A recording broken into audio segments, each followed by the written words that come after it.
KW up the floor. Kennedy works left elbow of the lane, drives in, flips it up over Bennett, and it counts. And a foul. That was all Kennedy Williams. She would not be denied on Gentry Bennett, her second foul. 95-53, Nebraska on the right lane line. Kennedy Williams with a highlight reel finish. Kind of threw it over her head, falling out of bounds. And Kennedy Williams has a career-high 5. Versus the deep left side. Fisher puts it on the deck. She's not afraid to drive in and get a layup. Emily Fisher. Claire Johnson dribbling near Broken Bow on the Painted State of Nebraska logo. Huskers are just going to dribble it out. What a win for Nebraska. 103-58 is our final score, and the Huskers are 5-0 as they blow out Oral Roberts tonight at Pinnacle Bank Arena. Yeah, I mean, it's a roster littered with 4- and 5-star athletes. Team that went to the national semifinals last year, so they seem like they kind of figured it out and put it all together. Right, Thursday. I mean, it's Indiana. Really a game that they probably feel like they should have won. They played really well against Michigan State, so I think our team knows exactly how talented the team we're facing, and a team that seems like they're united and playing well together.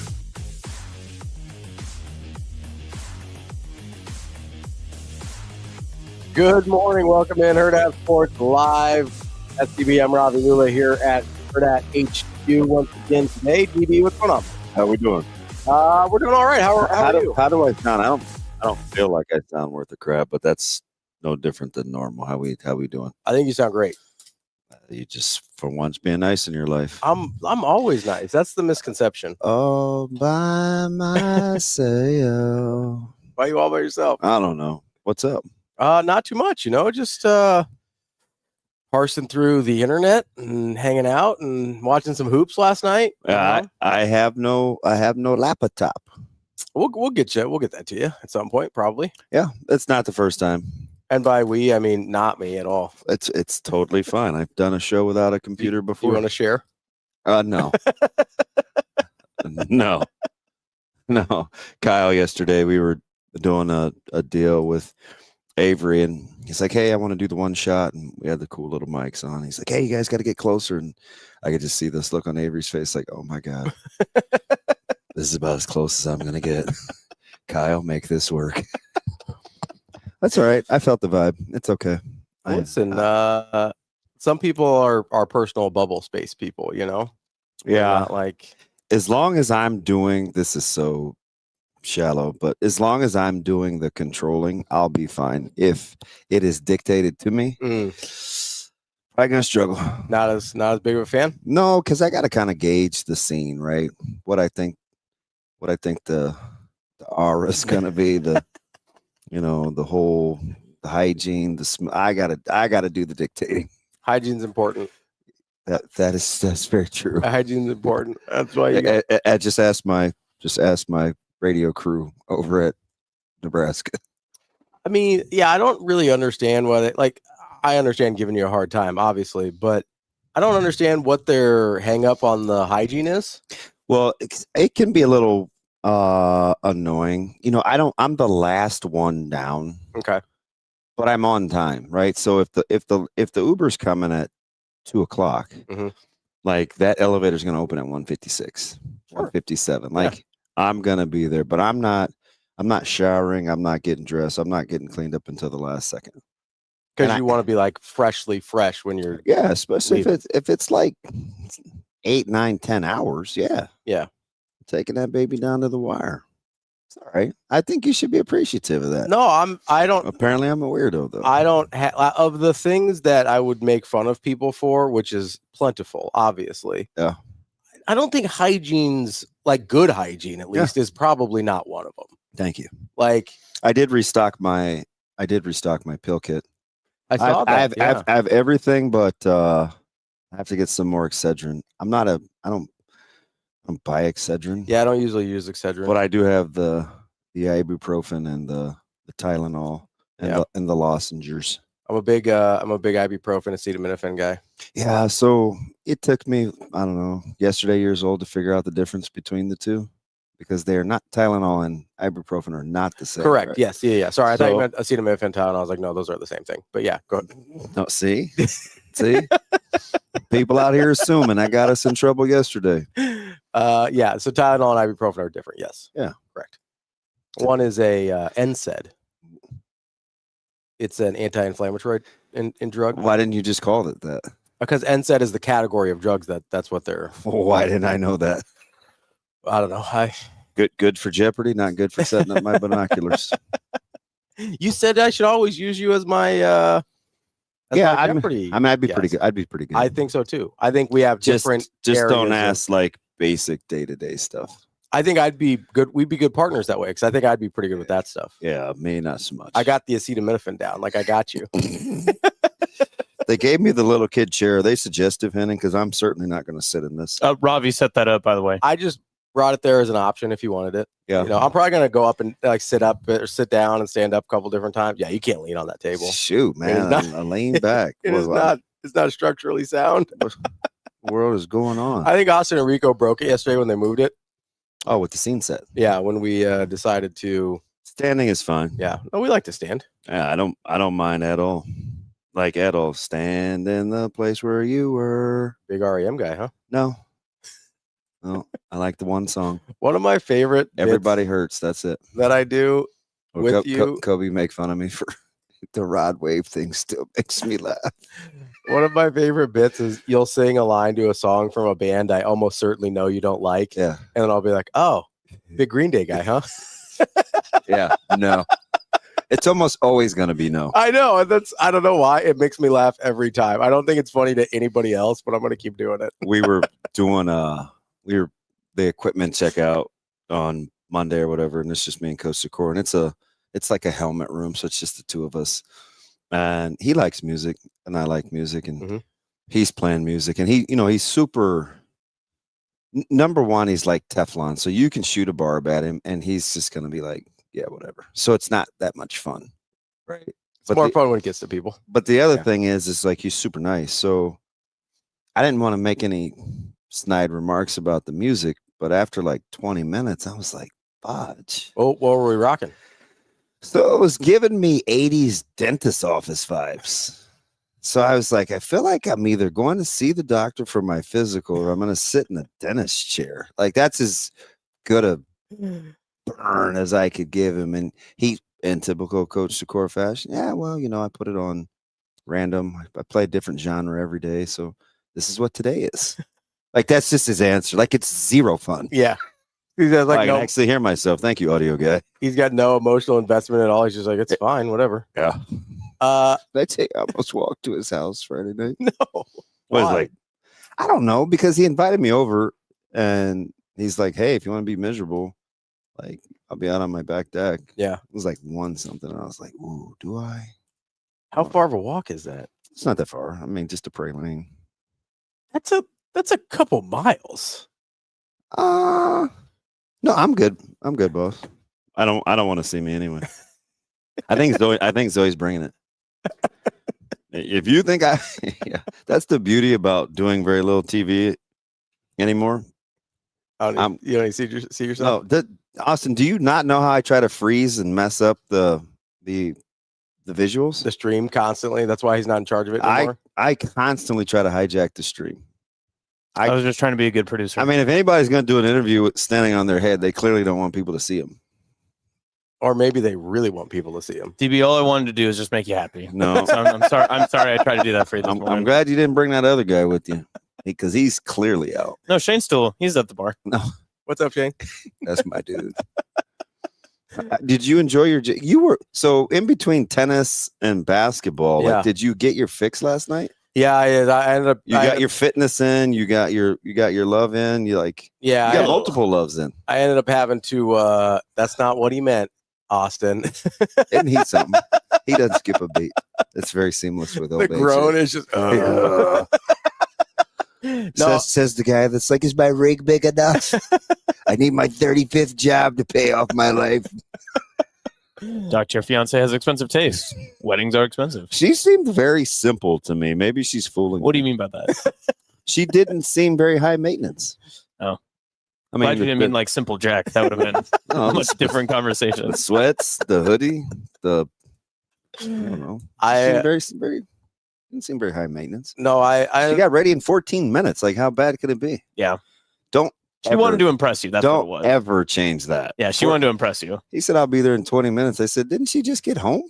It's like, yeah. I was like, no way. It was about 22 minutes. That's incredible. I was honestly. like, damn, bless her heart. Yeah. That's very impressive. Yeah, and she was at work. I wait until my wife is 99% done getting ready until I start getting ready. And I am still done before her almost every single time. Yeah, keep that 14 minutes, Action Jackson. Which, like, listen, you gotta do what you gotta do. No judgment, but I just know how long it takes, and I know I don't have to start until she is done. It was incredible. I think we Don't look in here, DB. I think we pulled in at the same time, didn't we? Yeah, pretty much. Oh man, I warned you not to look in here. Hey, Rico. I could barely see him, but I saw the reflection off his glasses. Shout out. Should I pull an Action Jackson? Like, what are you doing here? It was out of love. Oh, it was out of love. It did not sound very lovey. Sounded a little snarky. It sounded like you were infringing on my territory. I was upset with him because I wanted him to spend time with his family. That's all that I wanted. I still don't know if I'm vibing with that, but if you say it, it's fine. I'll go with it. I believe him. I've seen him get aggressively caring before. Like, he cares for someone, but it comes off as like super abrasive. You're sick. Stay home. Kind of. Yeah, It's like, I don't really. I love you. Yeah, I don't really have another way to frame it, so that's kind of the one way that I can. So it's more like I don't want your germs. I think Ravi and I have had this before, where I try to give him a compliment, and he goes, "Okay, so you're just being an asshole still." Okay. I don't really have another way to say this. It is true. I've tried to clarify before I call names at this point, but it is very difficult to tell the genuine versus the snark. Yeah, I call it abrasive affection. It's got its own category. That's what Austin has. He'll show you care, but it sounds like he's scolding you for something or making fun of you for something. I care. I don't know that. You one. won't know that song. It is 90s R&B. You will. I was gonna go "I Swear" by All for One, which is also 90s R&B. It's more in your wheelhouse. There's one white guy in that band. In a couple kinds and ambiguous. There's one I am not comfortable trying to identify. Yeah, we tried that one day. Yeah, it was. I had still have no idea. I think I went 1 for 3. 2 are definitely black. That's not true. Yeah. No. Yeah, it was. 2 of them are black. What is the other? One of them's definitely white, and the fourth one is shrug emoji. I have no idea. Shoot. None. You betcha. Before we move on too far, I want to say shout out to one of our listeners here, Ron, on his son making the freshman basketball team at Westview. Well done, Ron and his son. Oh, nice. He was very excited about it. They got a heck of a facility. Yeah, I was. I guess. Do they call them campuses now?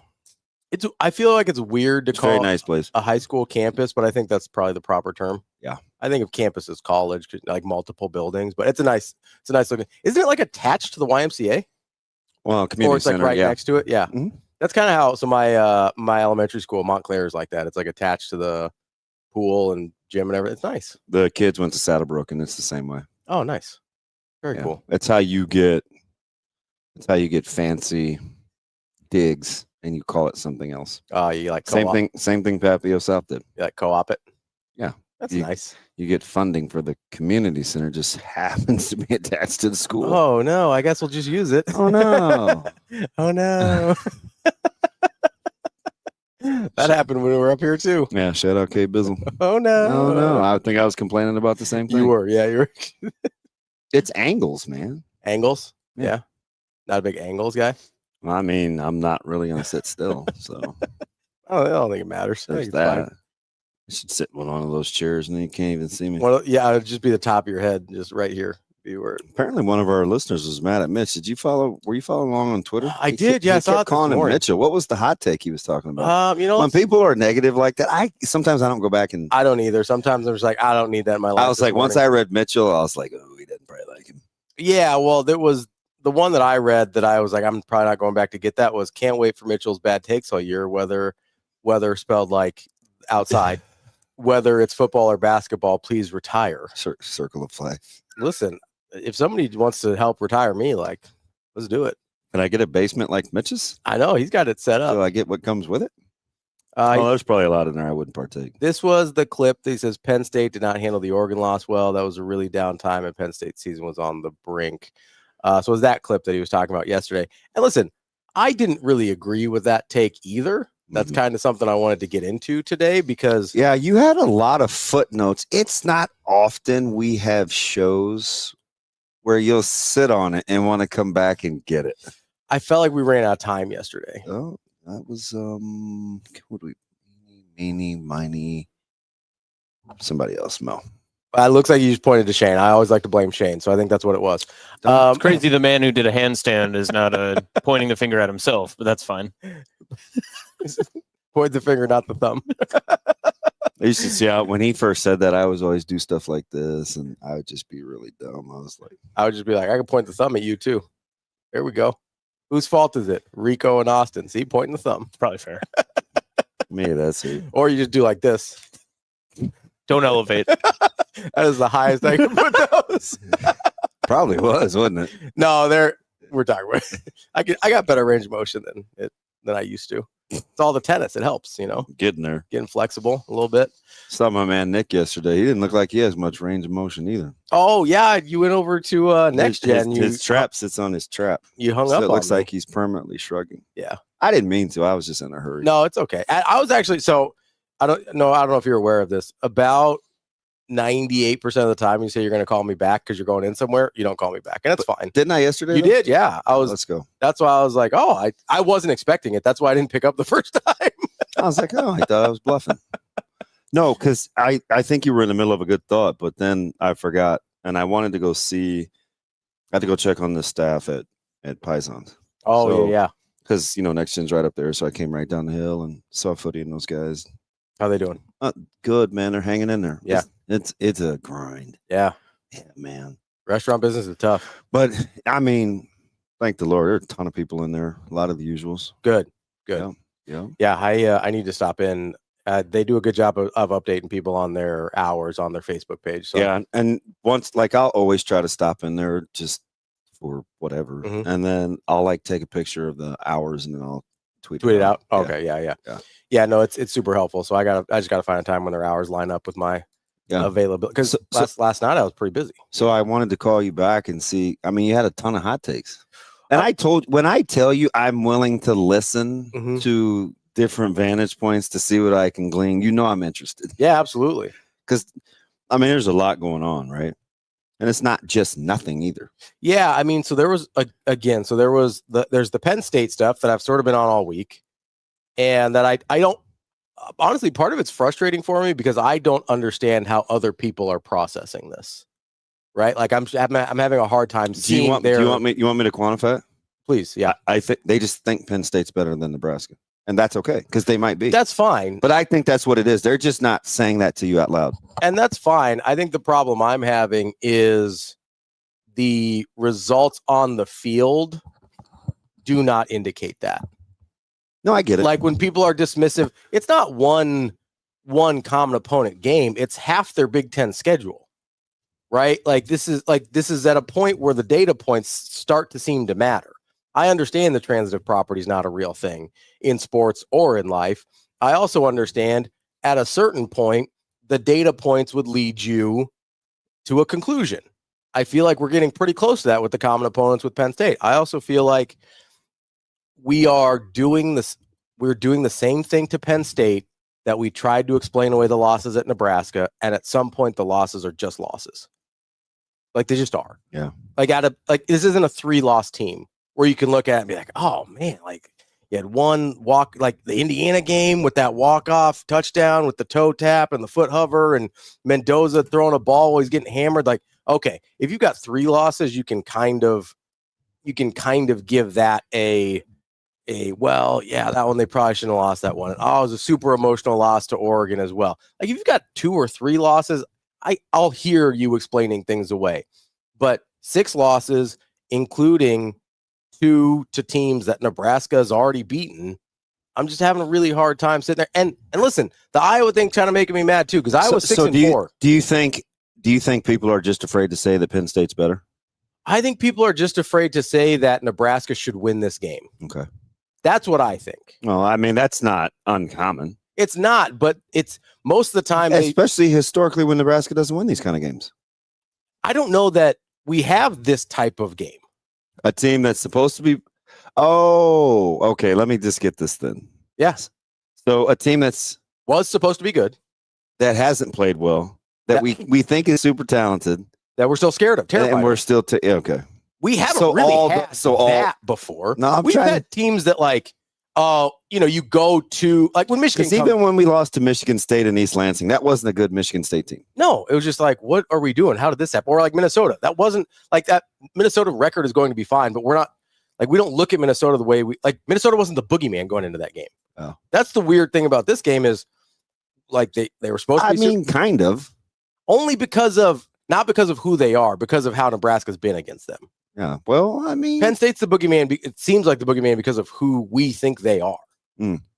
That's I would actually argue that Minnesota's almost the exact opposite team of Penn State. You know what would be super interesting is if you're right, because I mean this would be the worst victory lap ever.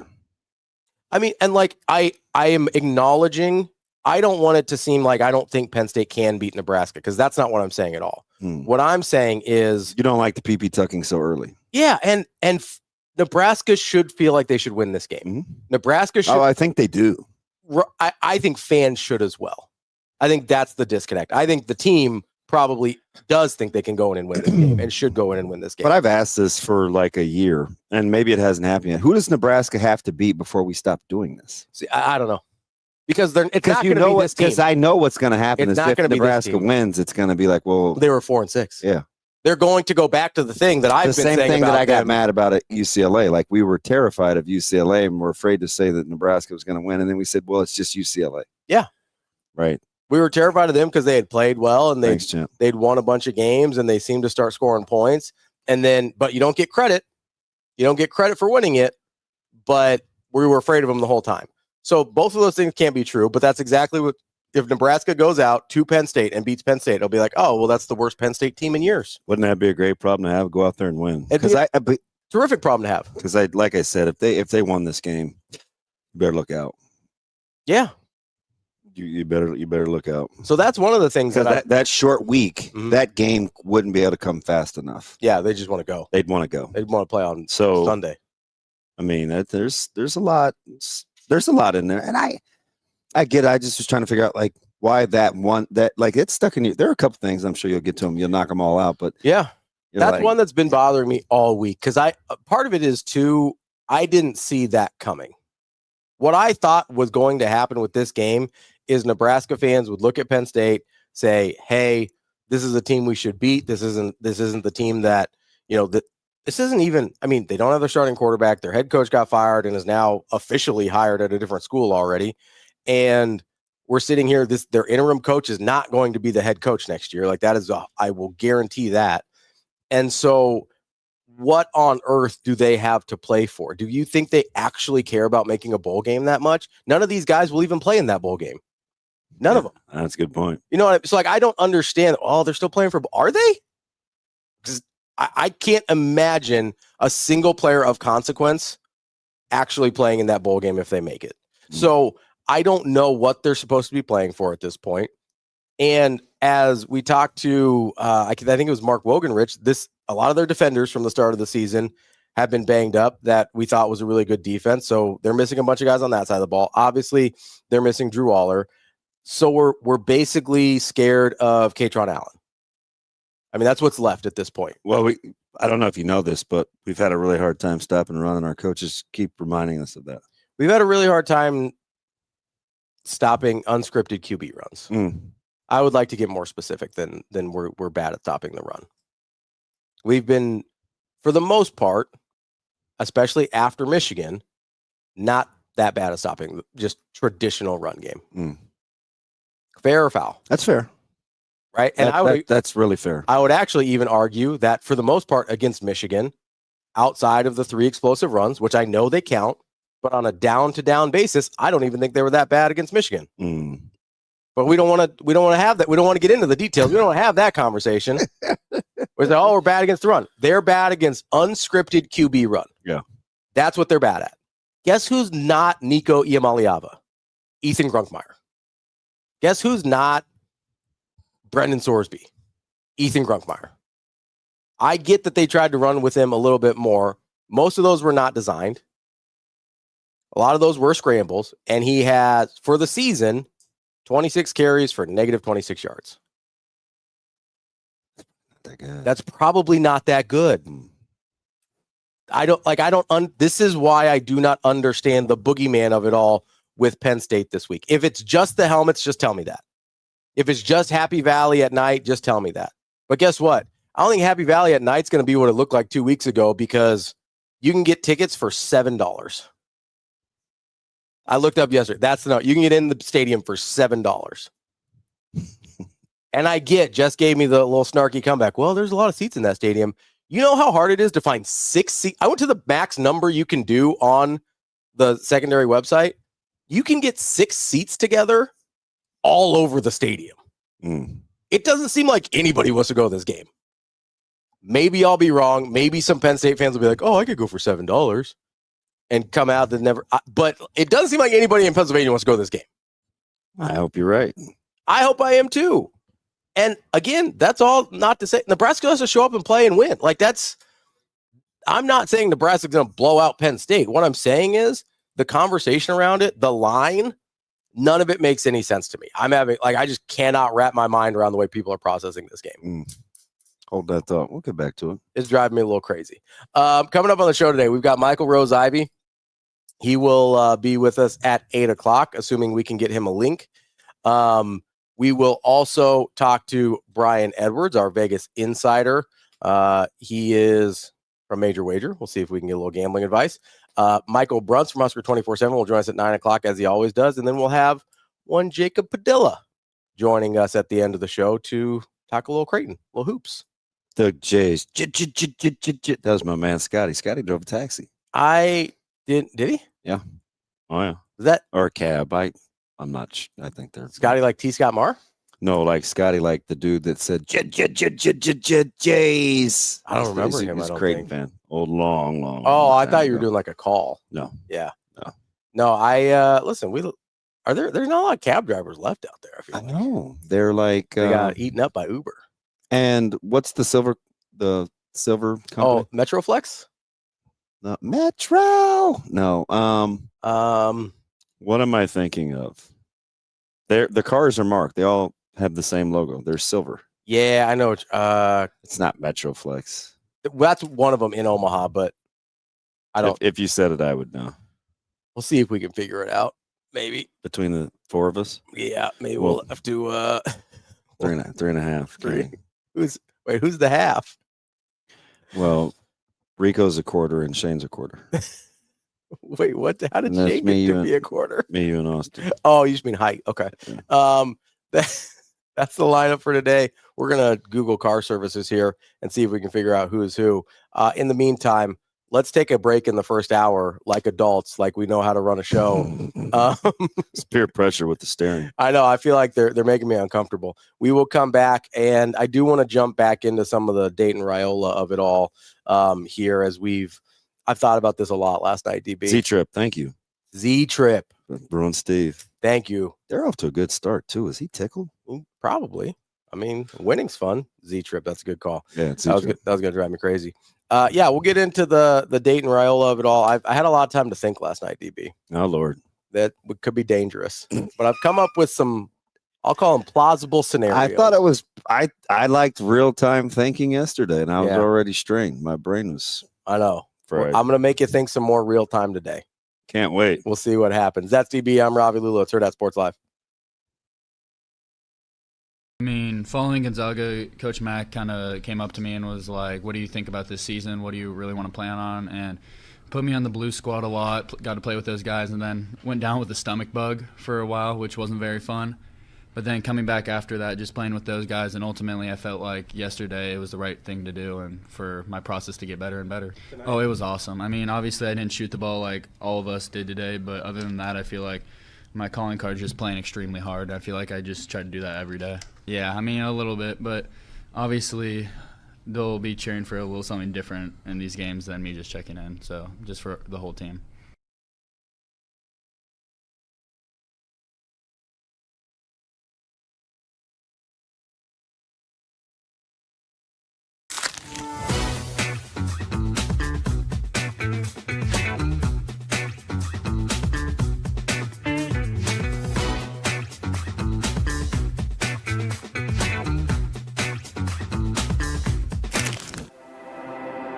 successful financial future is built one coin at a time. Whether you're just starting out or a seasoned saver, we've got the financial resources and team of experts who will be with you every step of the way. Centris Federal Credit Union. We are where you are.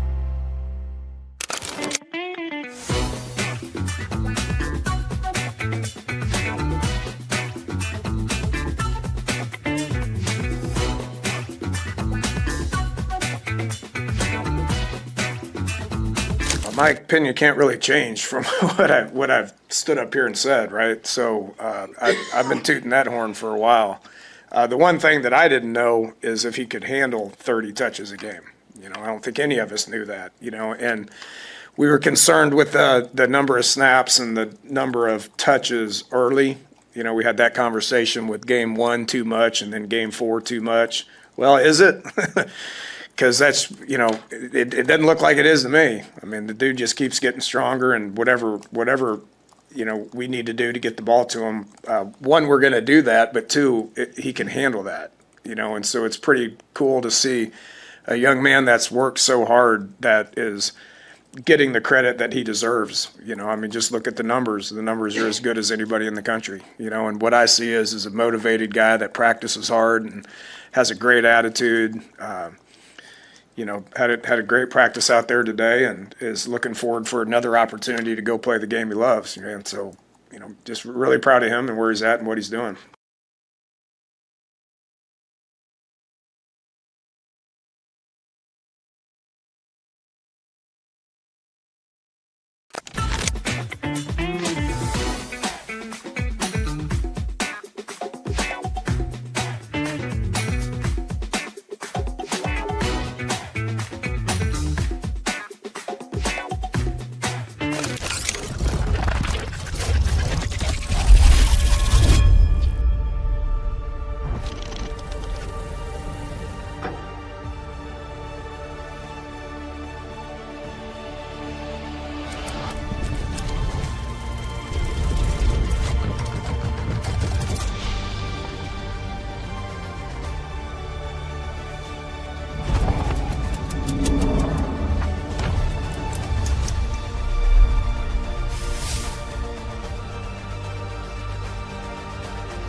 Welcome back, Hurrdat Sports Live. That's TBM Ravi Lulla here at Hurrdat HQ.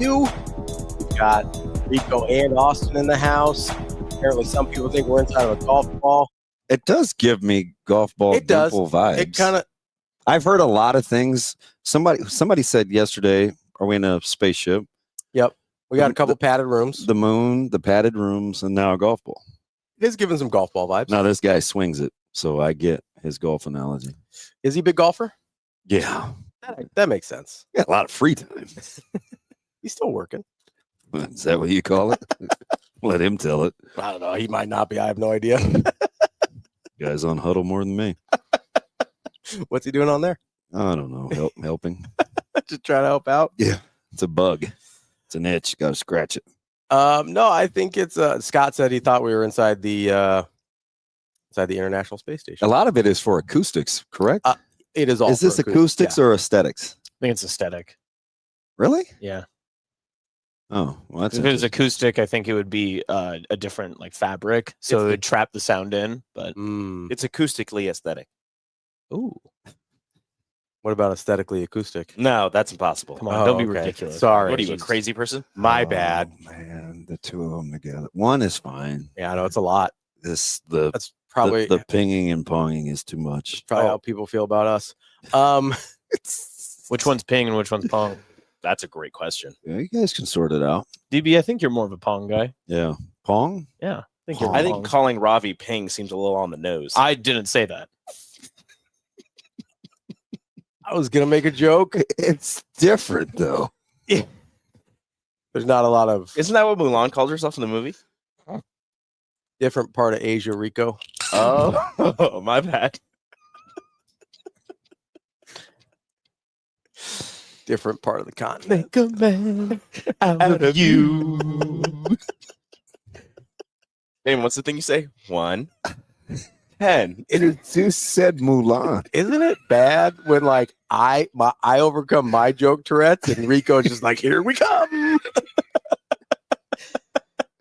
Mulan though. That's Deep cut. I just wanted to get back to the running game that I was talking about here because your boy ooh. Lance was like, you don't get to 90th in the country in rushing with only QB run game hurting you. So let me ask you this, just anecdotally. I genuinely don't have this number. On average, how many QB run yards do you think Nebraska's giving up a game? On average. Yeah, just ballpark it. Because they're not getting a ton of sacks either, so you're not going to get the negative number. Oh, it's not a ton. I don't think I'm curious what you think per game. Yeah. 35. Oh, that's a terrific number. I'm glad you picked that. We actually didn't plan that at all. Where so, are you going with this? You know how many? You know where Nebraska would be if you took away 35 rush yards a game? Where? About 40th. So yeah, that is how you get to 90th in the country, Lance. You give up 35 QB rush yards a game. This dude's been around me too long. Like he asked, like you don't get to no, that's exactly how you get to 90th. You give up 4 more scrambles a game, you get to 90th. Boom, you're done. Mm. So yeah, 130 versus 165. That's the difference between 90th and 40th. All And right. guess what? The teams that are 40th probably giving up more than like 130-yard passing a game. If I had to guess. If you want me to look it up, I can, but I'm going to go out on a limb since Nebraska's like 3rd in the country in passing yards per game, that almost everybody else is behind them because that's how lists work.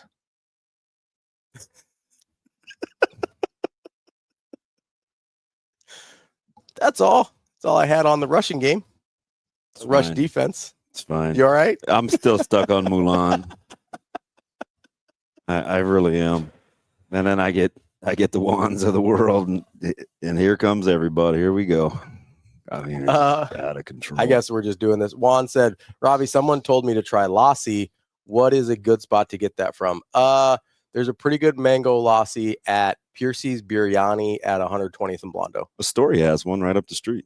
I haven't been there. It's mango. Yeah, most of them are, but they make some, but most of the time it's going to be mango lassi. My man Dago in the O just did a food stop there. Oh, did he? Yeah. Got the chicken lollipops. I think he got chicken 65. And what else did he try?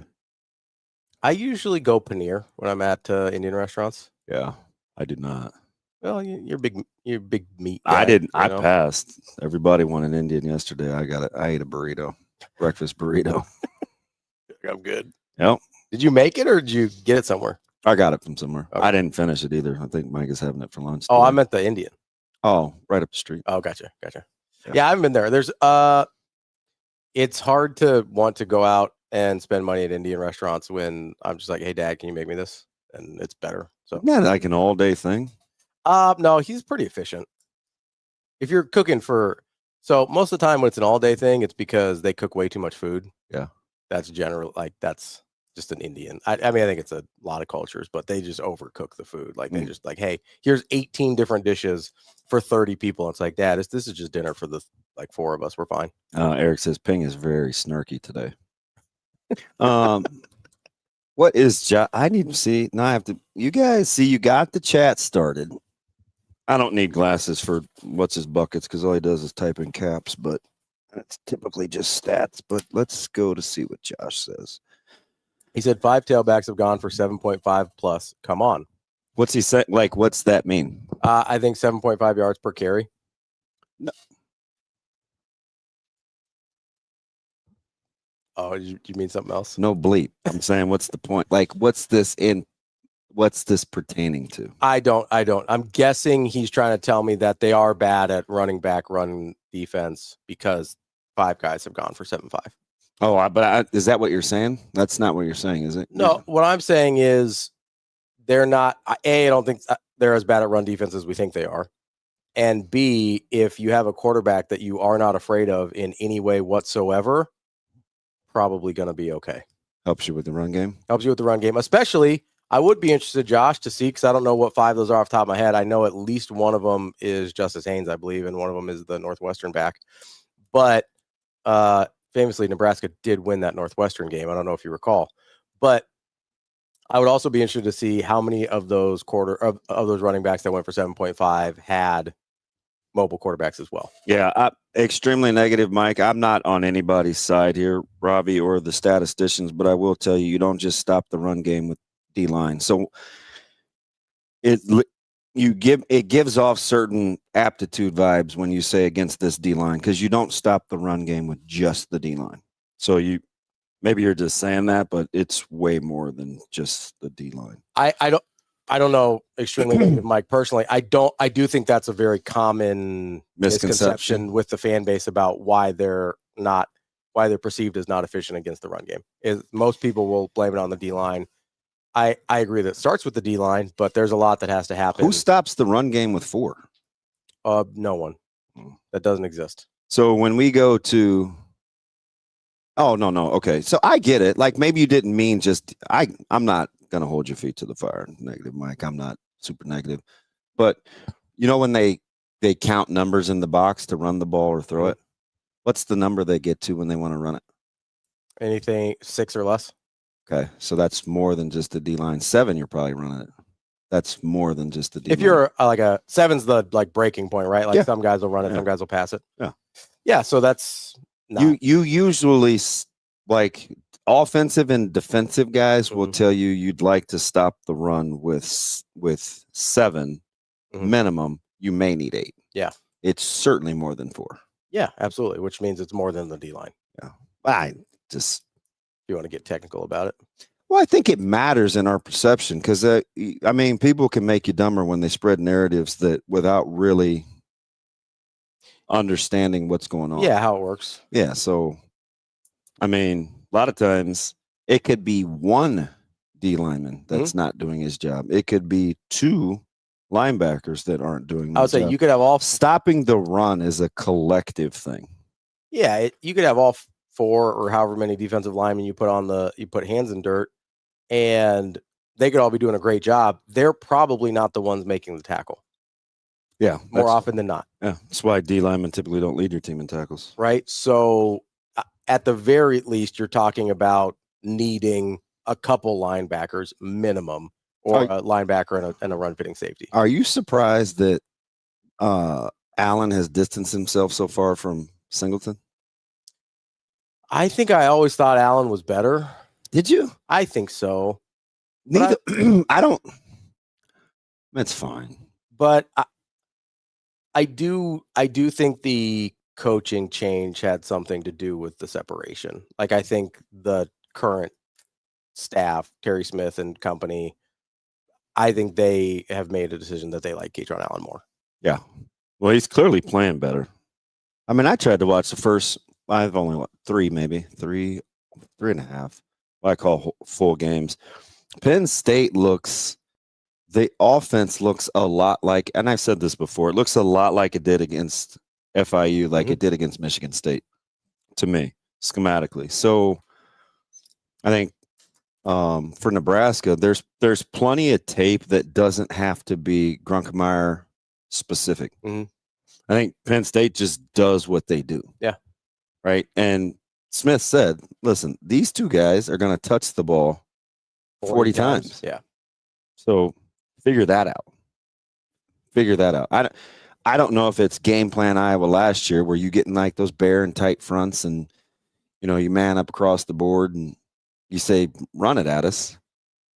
Because that philosophy can work when you're going to be stout at the point of attack. You may have to commit more bodies. Yeah, I think they should. But, I mean, but that's not really going to be the key, in my opinion. The key is going to be tackling. Yeah. You have got to get those guys down to the ground. So depending on what I would look at, for me to get a good indication is clean holes, opening up holes versus these backs breaking tackles when guys get to them. Mm-hmm. Because Nebraska hasn't, excuse me, they've had a couple of the gaping hole runs. Yeah. But for the most part, a lot of it is getting a guy to the ground on the initial point of contact. Mm-hmm. Right. And then having another guy that's ready to clean it up. Because you don't get a lot of solo tackles in the run game. Mm-hmm. You get typically. Unless you're in Michigan. So, well, Nebraska threw the ball 40 times, though. Yeah, they were you're getting the outside guys Yeah. down to the ground. Yeah. And, safeties were making tackles on running backs in the open field. Yeah. So that you can't have happen. I think the thing for me too, especially with tackling, and you can tell me if I'm right or wrong here, but for me, the thing that's frustrating about the tackling is it seems like they tackle poorly because they're late on run fits. So I think yes and no. I don't know, but there's the obvious lates, but for me, it's more trust, right? If I'm gonna vice a guy, I want inside outside point of attack. Like my fits need to be correct, right? I want inside. I want an outside guy, and I want a direct fit guy. So I think for Nebraska, the big thing is leveraging the ball and not the block. So if I'm an edge setter, I want my outside arm free. If I'm an alley runner, I want to split the difference. If I'm inside out pursuit, I want to become an inside out. So it's just in this day and age where you're so spread out and playing with 6 and 7 in the box, because most teams use it's 11 personnel. It's pretty popular. Yeah. Right. Yeah. And so you mainly will see 7 in the box. You'll have an adjuster. He'll move in and out. You can call it 6. You can call it 7. But 11 personnel is extremely popular. 12 is now making another comeback. Yeah. Well, you look at the team like the Rams. They're going to make 12 and 13 very popular. Yeah. And a lot of these teams now have multiple good tight ends. Yeah. And so you can dictate numbers in the box. But for me in stop and run at Nebraska, it's getting multiple helmets to the ball. And that comes from trust, in my opinion. Trusting your people in front of you are going to do their job. Yeah. Listen, trusting your eyes. If this is going to be a box deal, then I'm going to alley run. If this is going to be a spill deal, then I'm going to crease this. Like, it just, you need plenty of whiteboard around here, right? But yeah. I think it is a trust. It's not just my 4 guys are going to beat your 5 offensive linemen. Like linemen know that too. Linemen love to see 6, even 7 in the box. And we think we're just going to stop run with D-line. How much of the D-line is, because I hear, especially with the defensive linemen are undersized, whatever. I hear the term like plug the holes a lot. How much of it is plugging the holes versus occupying the blockers? I don't know what that means, but I do know. What does plug the hole mean? So it means kind of what I was asking. I don't really know, but that's not really how you draw it up as a defensive coordinator, right? No, but again, it's little, right? If I'm a B gap player and I'm in B gap, I want my ass in B gap.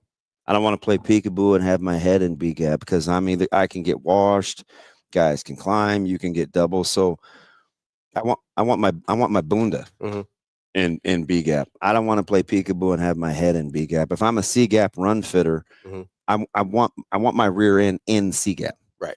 Like you want to be squared up in C gap. You're not and I want my head on the right side. Now we act like that's not that big of a deal, but if you think that's not that big of a deal, you're probably the person that thinks you just stop running with D line, right? Yeah. You don't. So, anytime I can get a guy or coordinators can get one guy to occupy 2 gaps, that's ideal because then you can start the +1 teams. That's why Sue was so good at what he did. That's what made 6-year Ty so good at what he did. I mean, he's going to command a double, and you can't really get off. Yeah. Right? Because what you want to do, can't get to second level. ideally in duo, right? It's like you're working in pairs and you're trying to climb the second level after you secure first. If you can't get to second level, then that's when you get free second level guys. And then that's when you get third level guys ball. can fit off of that. Mm-hmm. But when you're playing peekaboo or you're uncertain or you don't trust the hit it, split it, or clear cloudy, then you play on your heels. When you play on your heels, you make contact at 2 yards and you look up and it's 2nd and 5. Mm-hmm. That's how you stop the run. Yeah. Right. So, I mean, that's the Cliff Notes, fast tutorial. Yeah, I think that's why the D-line conversation is a little frustrating to me. I think the running defense conversation is a little frustrating to me in general. I'm telling you, the key to look, it's not going to be like gaping holes. It's leaky. It's yes. Yards after contact. It's falling forward. That's what Katron Allen is really good for. Penn State is cool getting in 2nd and 6. Mm-hmm. Yeah. There's a big difference between 2nd and 6 and 2nd and 8. I think for this offense, I think this, obviously Grunkmeyer doesn't have the legs of Bryce Underwood, but this is, again, I'd like to see the game plan that I wanted to see against Michigan, where it's like, yeah, you make Ethan beat you with his arm. Like, load up, make Ethan beat you with his arm. Yeah. Like, don't let Katron Allen beat you. Don't let Nick Singleton beat you. Make Ethan Grunkmeyer beat you with his arm. The same way I wanted him to make Bryce Underwood beat him with his arm, because it's not something I thought they could do consistently. It's interesting listening to some of the Penn State media yesterday. They said that Grunkmeyer just isn't seeing it yet. So there'll be these times that he kind of pulls it down or he eats it or he throws it away. Nebraska needs, I think the best way for them to affect him on Saturday is pre-snap. So he gets confused on what he's looking at. I think the whole pre-snap. Yeah. So it's like that will give you a chance. Let's take a quick break here. We're going to talk to Michael Rose-Ivy coming up here in just a minute. We'll get more into this matchup with Penn State, see what his thoughts are on Nebraska stopping the run game and what they can do against that Penn State defense as well with TJ Lateef and what he saw from TJ in his start against UCLA. That's DB. I'm Ravi. Lulla. We'll be back. More Hurrdat Sports Live.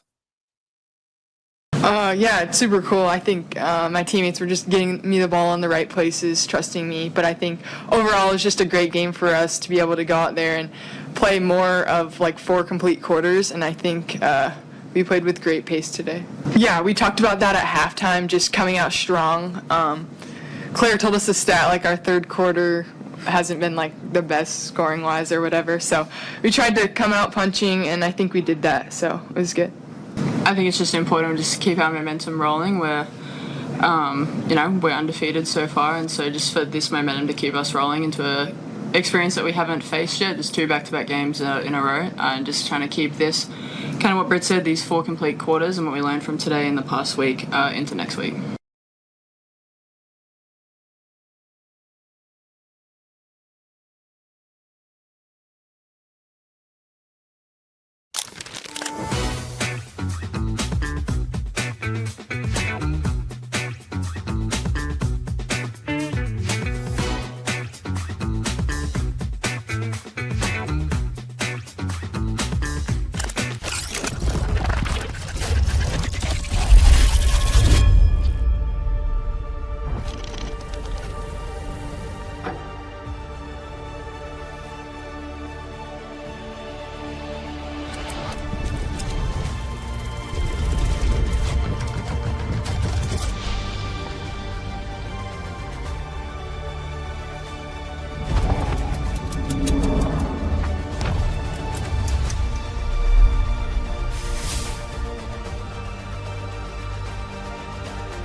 What I see, a guy has a big, strong arm. When you look at the last couple games, and really specifically the Indiana game, Indiana is a very good defense, as you guys know, that does a good job stopping the run and the pass. And he's ripping 25-yard in cuts, and he's ripping sail routes on the sideline. So he, when the coverage is what he thinks it is, he can make the throws, and he steps up in the pocket, and he's making those intermediate throws that I think I talked about a couple weeks ago. That's really the challenge for a quarterback, is you can throw it short, you can throw it deep. But if you can make those intermediate throws, and he's doing that. And then if you look at the Michigan State game, having the savvy and the competitiveness in critical situations on those last two drives of running the ball and extending the drives and, making the winning plays. So, that combined with their run game and their physicality, I think we've got to be prepared for.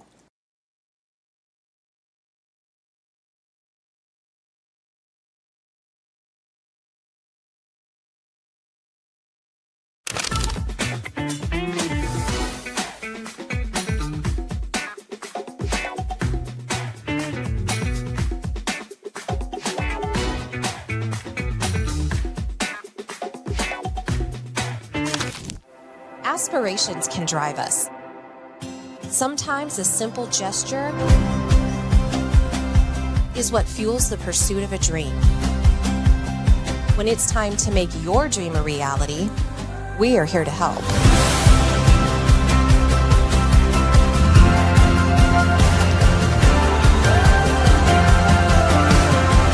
Centris Federal Credit Union. We are where you are.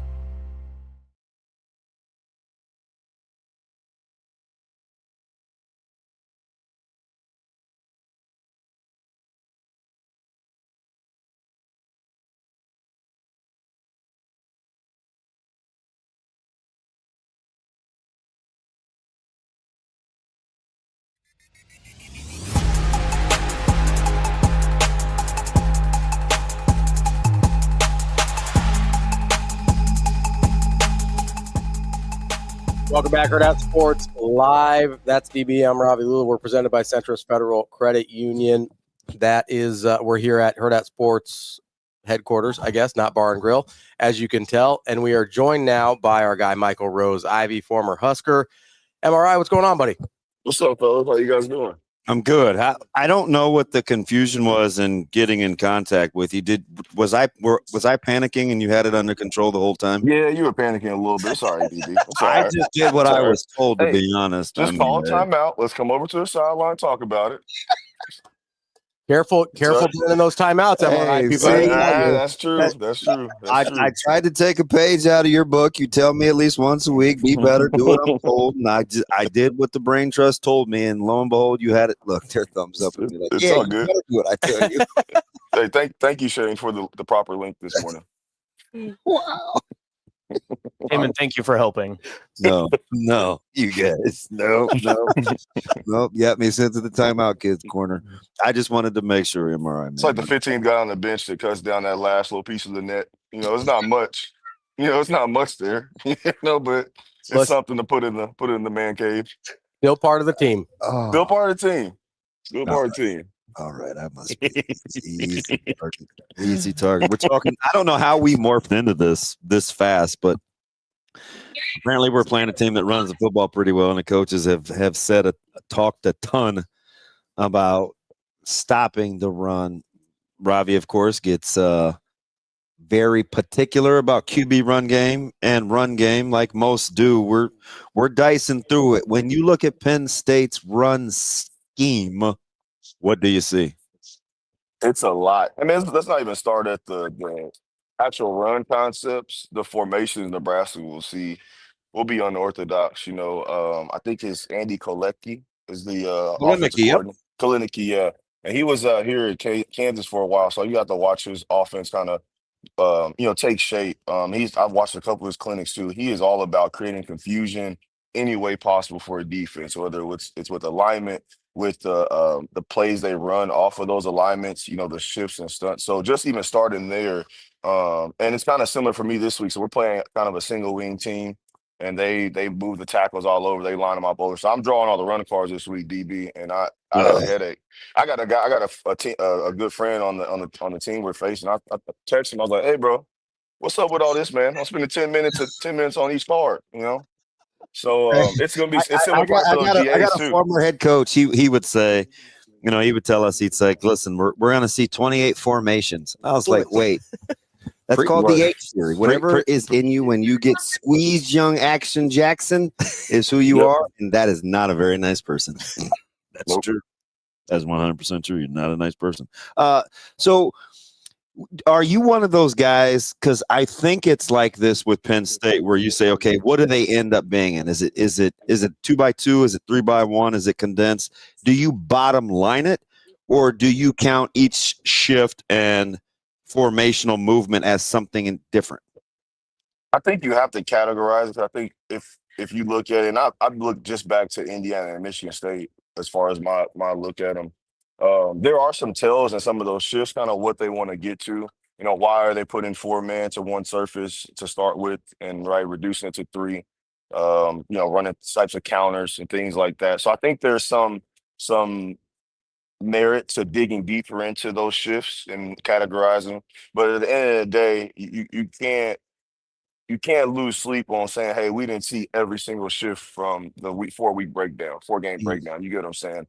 Yeah. So we have to find the plays. Maybe what's the big hitters, the ones they hit big on that they're going to be looking to set up other plays off of.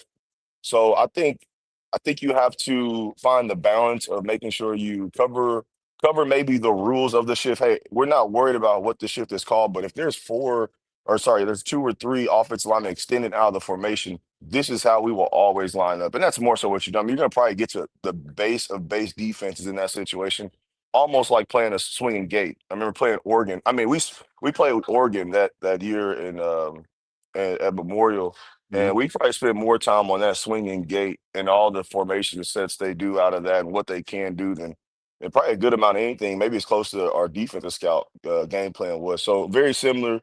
But you have to find that right balance of let's not overload the guys with what's the name of this shift or what we're going to call it. But hey, this is our rules to this surface, this guy extended out, et cetera.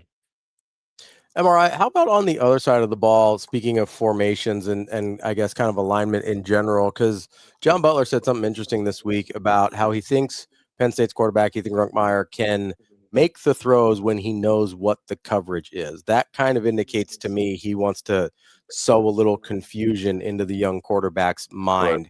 If you're in Nebraska, you know what Penn State's run game is. You know that Runkmeyer has struggled in certain instances trying to throw the ball. What are you trying to show him to make sure he doesn't know what the coverage is? Working with that, 2-to-1 high shell, especially for Nebraska, they play a lot of cover 1 and cover 2, so it kind of works hand in hand. We've seen them do some things that are disguised in one of those coverages, but then going to the other one and vice versa. So that would be the first thing. I think when you look at a young quarterback, you look at interceptions and sacks, right? He's had, I think, 9 sacks in the 4 games that he's started. He's been sacked 9 times. So obviously him holding on to the ball, maybe not seeing the coverage fully or getting the indicators on what the coverage might be, and then holding on the ball too long, but then also throwing the ball into some areas where defenders have a chance to make a play on it. So I think there's a little bit of both, right? You have to find a way to build pressure packages, rush packages that are going to get to them, but also ways you can still protect yourself on the back end, because Penn State does still have some pretty decent receivers that can make plays if you leave them in open space. And again, Grunkenmeyer has been able to, like Butler was saying in the clip you guys played before us, I believe, he's able to throw those intermediate passes, but more time, those things are on time when he feels, he looks comfortable that he knows the coverage and how everything's going to play out. So a mixture of rush packages are going to get to him. Penn State's O-line's given up, quite a bit of sacks, even with both quarterbacks playing. And then also, on the back end, trying to disguise things, going from that 1 to 2 high shell and doing it, in sync and synchronization with the front 7, right? How we're rushing and how we're putting pieces at the line of scrimmage has to somewhat dictate how we're rolling and rotating on the back end. So, putting together a plan like that is going to be important for Nebraska defense. I'm watching the Buffalo Bills, the Rams, the Steelers of the world. These multi-tight end personnel packages, right? 12, 13. It's a headache for you when you watch any version of 2-back run game. I'm not even talking about when you have 2 natural backs in the backfield. I'm talking about H shifts or, Jack and Jill formation, stuff like that. What gives you the most headaches when you're trying to defend run game from a personnel standpoint? I think when we're talking about two backs, I think when there's variation of what that offset back or that I would say maybe primary blocking back is, what he's doing. If you use him in a various techniques, like even just, ways of going back across. We've seen against Nebraska where, the tight end who's offline, off the ball, may go out and kick out the end, or he may bluff the end and go around him, right? Also using him on the front side, right? Using him for RPO screens or things to the flat. I think that's what kind of gives you the most fits, is when that guy can fit in multiple gaps, right? He's not just a go across and kick the end out guy, or he's not just he's front side. He's going to be helping with the tackle to climb to the backer. I think that's when those two back-esque type formations give defenses problems, because we're getting our fit post snap, right? Instead of it being declared in single back, right? And we talked in nuance of this, right? But being in single back, the fit's already declared more times not, especially if it's offset. Right now, if we're going pistol, then there becomes again a two-way go. A two-way go, right? A two-way go, and now the defense has to be more reactive and less aggressive per se in their fits, depending on what they're doing up front and getting on to that. But yeah, I think that's gonna be important. So when you're looking at, and it's not even so much the difference between Allen and the two backs, because Allen is he's clearly demonstrated to them he's gonna be the guy. What gives you the biggest pause when Nebraska has to stop the run, given how Penn State likes to run it, versus stopping the run, given how, let's say, Michigan? No, I won't even use SC because I think they're the most different. Let's go Michigan stopping the run versus Penn State stopping the run. What gives you the most fits about these backs? I think they're both dynamic in the sense that they can.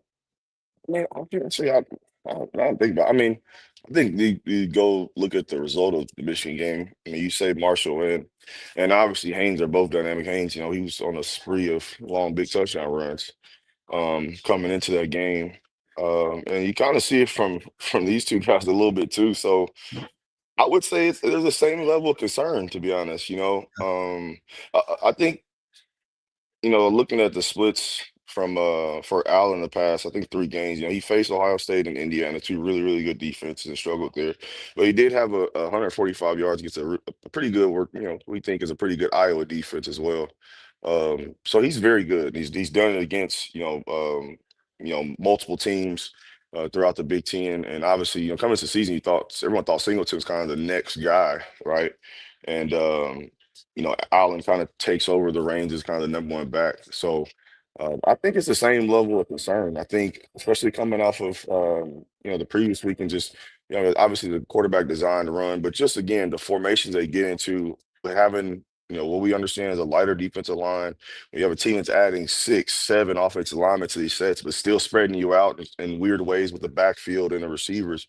I'm just very interested to see how does Butler go with the plan that we're going to divide the back? We're going to take the back end and split it from the front end. How we're going to fit up front is going to be different with how we would maybe normally have our shell. And I think that's kind of what you have to at least have either in your back pocket or go into the game with that mindset that we can't allow how they split us to determine how we fit the front, how we fit the run.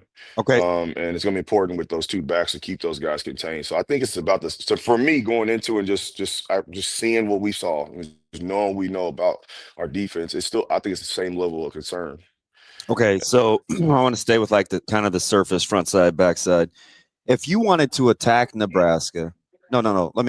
If how Nebraska wants to fit in the run game using the back end, are they going to be more susceptible or vulnerable to outside zone, inside zone, pin, pull, gap? Like, what gives you pause when you obviously counter was Right. killing that's tough because then you get into the box spilling on the fly. Mhm. What concept do you think would give this defense the most problems? Anything that's going to I say counter, but also you can do inside zone split, but anything where you go back to talk about that offset back or tight end or fullback, however you want to categorize him, anything where he's going back, to the backside and it's forcing you to make a decision. You're going to spill or you're going to force it, right? Or you're going to box it, right? So I think any type of concept that involves that decision being made for Nebraska, I think it's just, as we've seen it, it's been something they've just struggled with.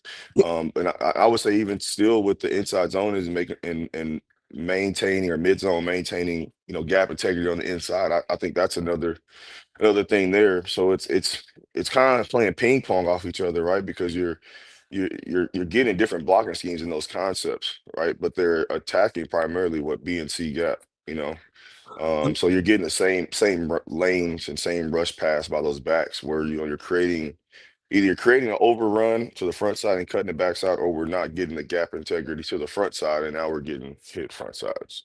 If you're, man, maybe it depends on the age level or maybe it's even talent level. Sometimes we'll give spill calls on the fly. We don't love to. We try to have rules like the 2-back nub sets and stuff like declared. But you get the better teams, it gets a little more nuance. Do you like clean declaration of we have to spill this, we have to box it, or should you be able to on the fly, given the type of block, decide on the fly? I think it depends on what type of linebackers you have. Okay. If you have guys that are experienced enough to understand run flow along with the blocking flow and being able to fill both as they fit their gap, which is not, I say that like it's just shuffle stack, rock back. Come on, let's like it's I'm not I say that as it's easy, but that is a hard casual. Yeah, it did sound. I have a nice little sweater vest. I was gonna say who it remind me of on right now, but I don't think he's on the list of people we can talk about.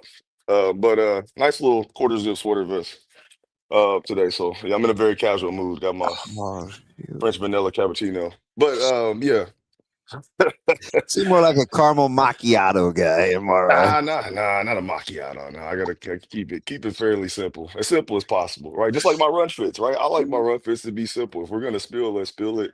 If we're gonna box it, let's box it. But at the end of the day, if you have linebackers that know how to flow and fit, then you can have some nuance in it where like, hey, bro, just hit it. Like, you're on the field, like, I don't care what you do, just hit it. I got you. We'll clean it up on the second and third level. But I prefer, especially being as a defensive guy, and maybe it's just the Bo Pelini in me of, hey, it better look like how it looked on paper, maybe that's just been indoctrinated in me. But yeah, I'm very much I like things to be predictable in that sense. So then, and it's more not, and I think sometimes, especially you understand this DB in the coaching world, I think sometimes people take that as could be stubbornness, maybe a little bit. But I look at it as more if I can almost predict how it should fit, then I can find, okay, if we got hit here, okay, I know what the problem is. So it's not so much that I feel like, this is always the right way, or we may feel like what we want to do on the edge and how we spill and box it is the right way. It's just how if you're getting hit B gap or you're getting hit B gap or you're getting right. I want to be able to have a problem and solution. I don't ever want players to come to the sideline and I'm looking as if I don't have something for them, right? And I think a lot of coaches think that way. I think you would agree with that too. Again, I say I like it. I would like it as a coach, but when I play, it was never. I feel like I had a good understanding of flow and feel with the backs that I could play off of. I can play off those things, but everybody's not like that, and it takes some time and reps to get to that point. For myself, and sometimes you like to be multiple, right? If then, but right, yep. But it does take some savvy too, because what happens is and you can speak to, maybe this isn't you, but you like to have options too, right? Like auto checks are good, except you understand that they got a marker and dry erase board too. So do I really want to auto? Do I really, you know what I mean? So, but I think for this particular team, like you have to play pullers. And you can even get into fronts, right? If I'm in a 4 down, we're going to play pullers like this. If I'm in a 5 down, we're going to play pullers like this. If I'm in 3 down, and I'm sure they do, it just seems like there's the little bit of indecision is kind of what's costing them sometimes. And I always wonder, are they boxing this or are they spilling this? Because when you have box safeties, the angles should be better.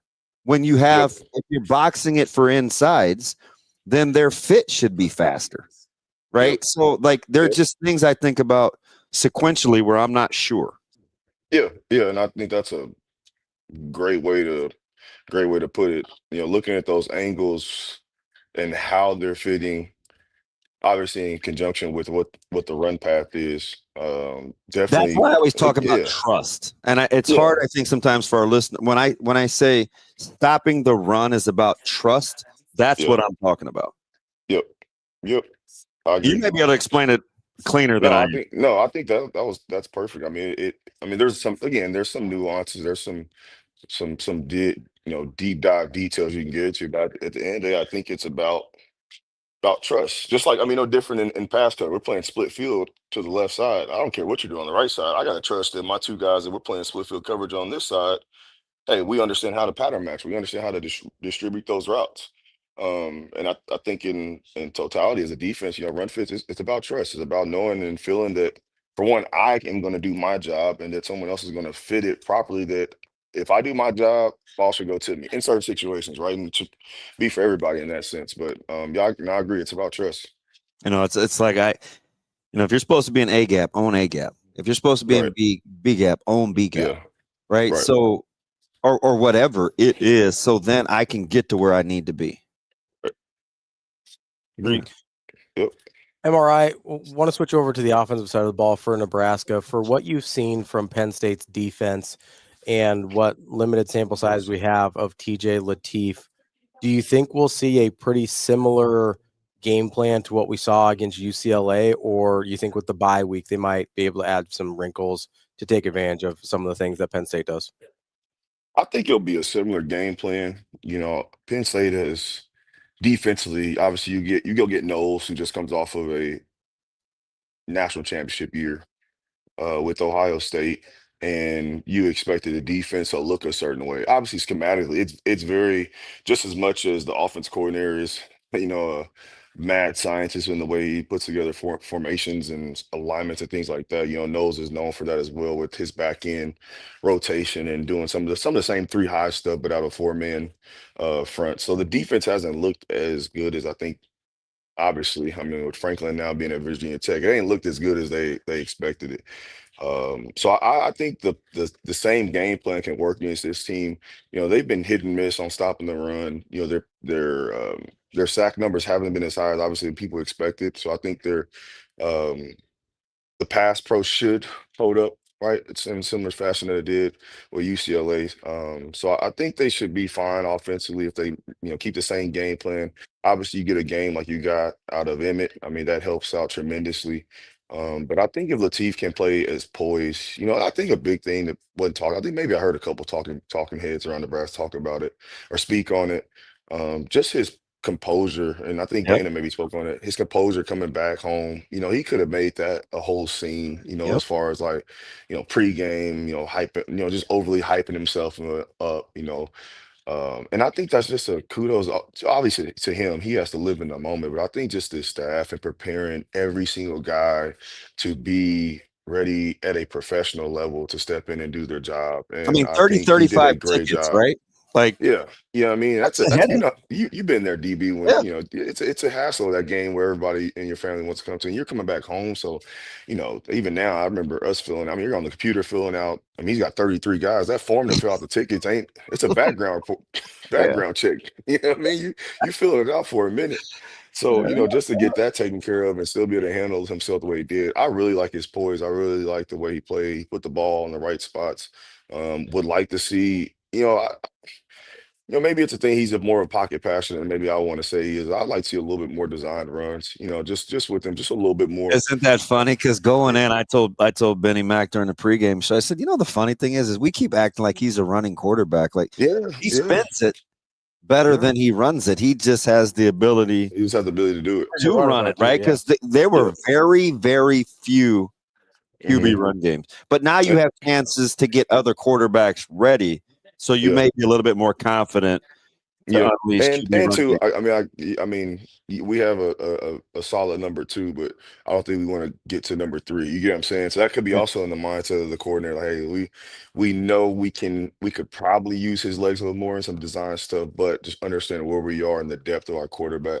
Let's keep him in the pocket, and he's doing that very well. So hey, let's stick to that until we need to do something else. MRI, as something that I've kind of struggled with this whole week. A little less football-y question for you, but I think there'll be some nuggets in there. Do you understand? There's been this perception around Nebraska the whole week that this is kind of maybe a better Penn State team than their record indicates. At some point, keep arguing that you kind of are who your record says you are. Do you understand what seems to be some fear from the Nebraska fan base's part about who this Penn State team is? Yeah, I think so. I mean, I think they obviously, if we want to do, the nerdy, let's go stars for stars, according to, some sites, this is a more talented overall football team, right? I mean, it's just how they would see it or based on their rankings, right?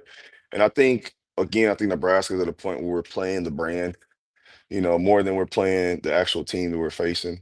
And you just hope that doesn't creep into the players' mindset. But I don't think it will. I don't think it will or has. But when you look at them, the past 5 games, right? They lost a 1-point game to Northwestern, 1-point game to Iowa, Ohio State, they lose 38-14. Indiana, they're going blow to blow with them. So I think even in their losses, and I think maybe it's more so how they played in Indiana, how emotional that game was, losing that and coming back and playing and beating. I mean, Michigan State's Michigan State. They're no world beater, but doing what they did against Michigan State and playing well, I think maybe more so nationally a perception that this team is kind of finding their footing a little bit. So I think that's kind of lending itself to Husker fans being a little bit maybe more anxious for this game than how we were looking at it. I remember people in Northwestern or like 2-3 weeks ago, we're talking, oh yeah, we're going to beat Penn State. And it feels like that all the time. That's the up and down roller coaster that, you get off the ride at the end of the year and just want to throw up because it's just, we do this all the time where it's, 2-3 weeks out or preseason. Yeah, we should beat this team. We should do this. And then it gets closer to the game and we just get ourselves all wound up. And I think there's merit to the way Penn State's played over the past 2 weeks to give you okay, this is a much better team than I think they were in a position, both I think in morale and also in how they're playing in the previous weeks. So again, I understand it, but I'm not looking at this Penn State team any different than I saw them 2-3 weeks ago. I think they played hard. They're going to play hard. Still figuring out their head coaching situation. And I think, as you've seen last week with that win, they're playing for their interim head coach. Obviously, he's been at Penn State for a very long time, so there's a lot of respect and admiration for him, and especially him sticking this out with the whole turmoil of losing their head coach. So there's some fire, there's some momentum there for them, but I don't think this should be anything that have Nebraska fans or even the players, program, whatever the case may be, like I said, overly anxious or just pessimistic. Maybe that's the best way. Pessimistic going into this game. I think Nebraska still has a great chance to go get a win on the road. That is Michael Rose Ivy, former Husker. MRI, appreciate the time as always. Great stuff. We'll talk to you next week. Thanks, champ. No problem, guys. Man, appreciate you guys. Go Big Red. That is Michael Rose Ivy. Good stuff there. V-neck sweater. Vanilla coffee. Who's wearing V-necks that he's not allowed to talk about anymore? I don't know. Okay. I don't know what you're talking about. I didn't hear him. So I don't know how much value you put in the 24/7 composite talent rankings, right? That's where they try and take the recruiting rankings and the transfer portal rankings and figure out what the talent on the roster is. But, and I'll get to the numbers here in a second. Do you think Iowa went into the Penn State game being like, oh, they're so talented? No. So for what it's worth, Iowa is. What was the line? I don't know what the line was. I'm telling you, is that what's freaked people out? Is it the line? Yeah. Because when I've asked the question, that's what I think. I don't want to speak for. That's fine. The Tuckers. I'm just saying, I feel like when I've asked the question, be like, well, of course they're big favorites against us. Look how talented they are. So I don't know which came first. Oh, okay. You know what I mean? Yeah. I mean, I hear you. I'll just say Iowa is further behind Nebraska in talent rankings than Nebraska is behind Penn State. Just for what that's worth. Whatever that means to you, Iowa is further behind Nebraska in 24/7's talent composite than Nebraska is behind Penn State. So, like, Penn State's 10th, Nebraska's 20th, Iowa's 42nd. And in the actual, like, composite number that they come up with, Iowa's further behind Nebraska than Nebraska's behind Penn State. I think it's something that and that includes like a Drew Aller in there. Like, I think it's something we're overblowing a little bit. I don't know. I think you're overthinking. I just think we don't win games against good programs. I think but it's like I said yesterday. We're afraid to say that out loud, but I think that's what it is. And that's why we're afraid to say that we should win this game? Yeah. Because Nebraska should absolutely win this game. I disagree. Okay. So I take Penn State out of it. I think, but I'm also not a guy. I don't talk in shoulds either. Sure, I know. I go, okay, a 4-6 team on the road is a team Nebraska should beat if they are going to be who they want to be. Iowa was favored. Thank you. That's fine. It's a big difference. It is a big difference, but it's still the same team. You know what I mean? Like, yeah. I know. I get that the Vegas thing is very well could be part of the pee-pee tucking, as you like to call it. That's totally fair.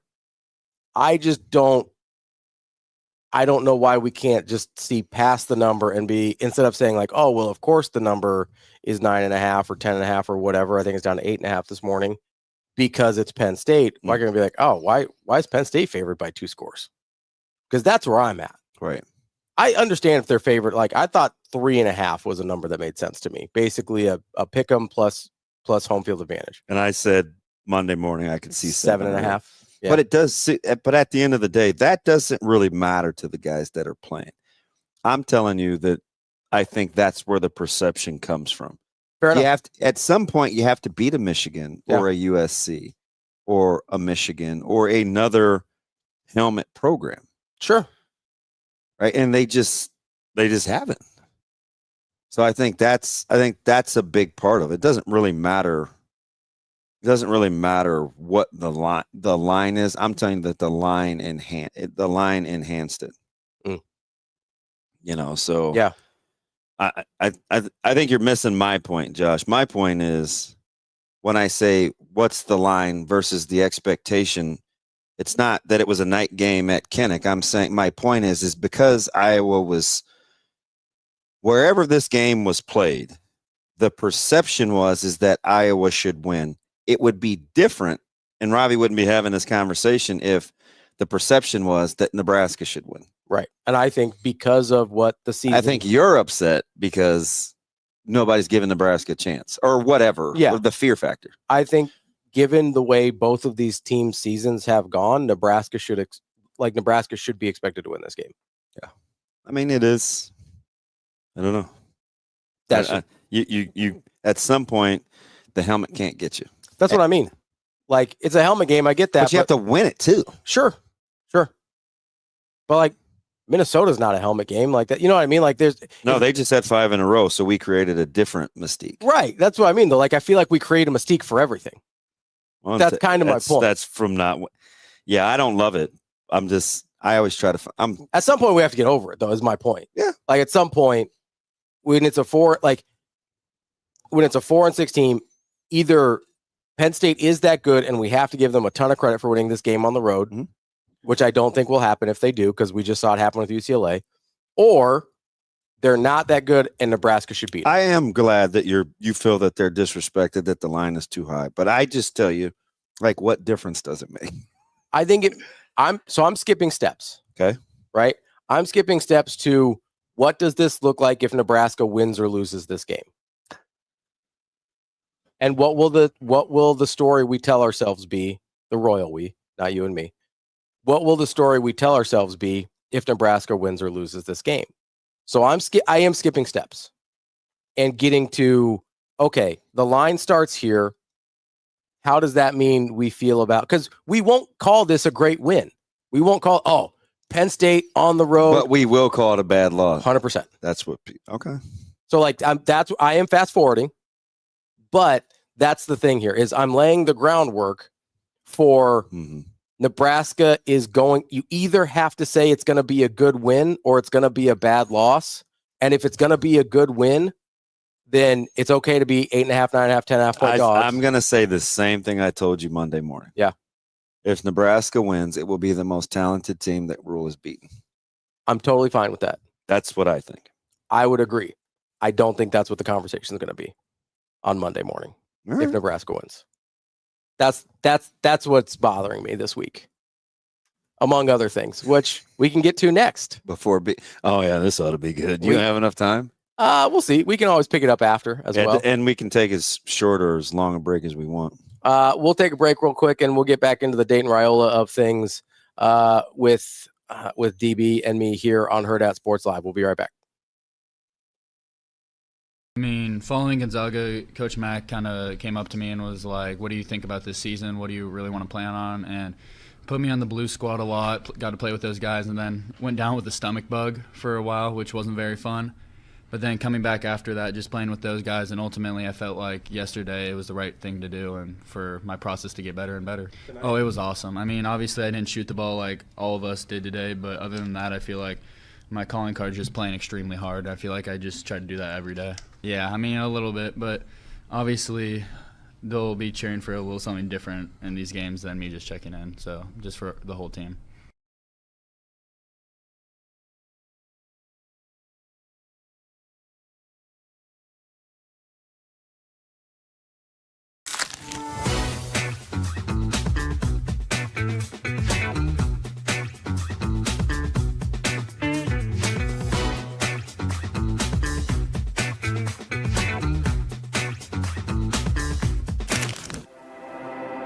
A successful financial future is built one coin at a time. Whether you're just starting out or a seasoned saver, we've got the financial resources and team of experts who will be with you every step of the way. Centris Federal Credit Union. We are where you are.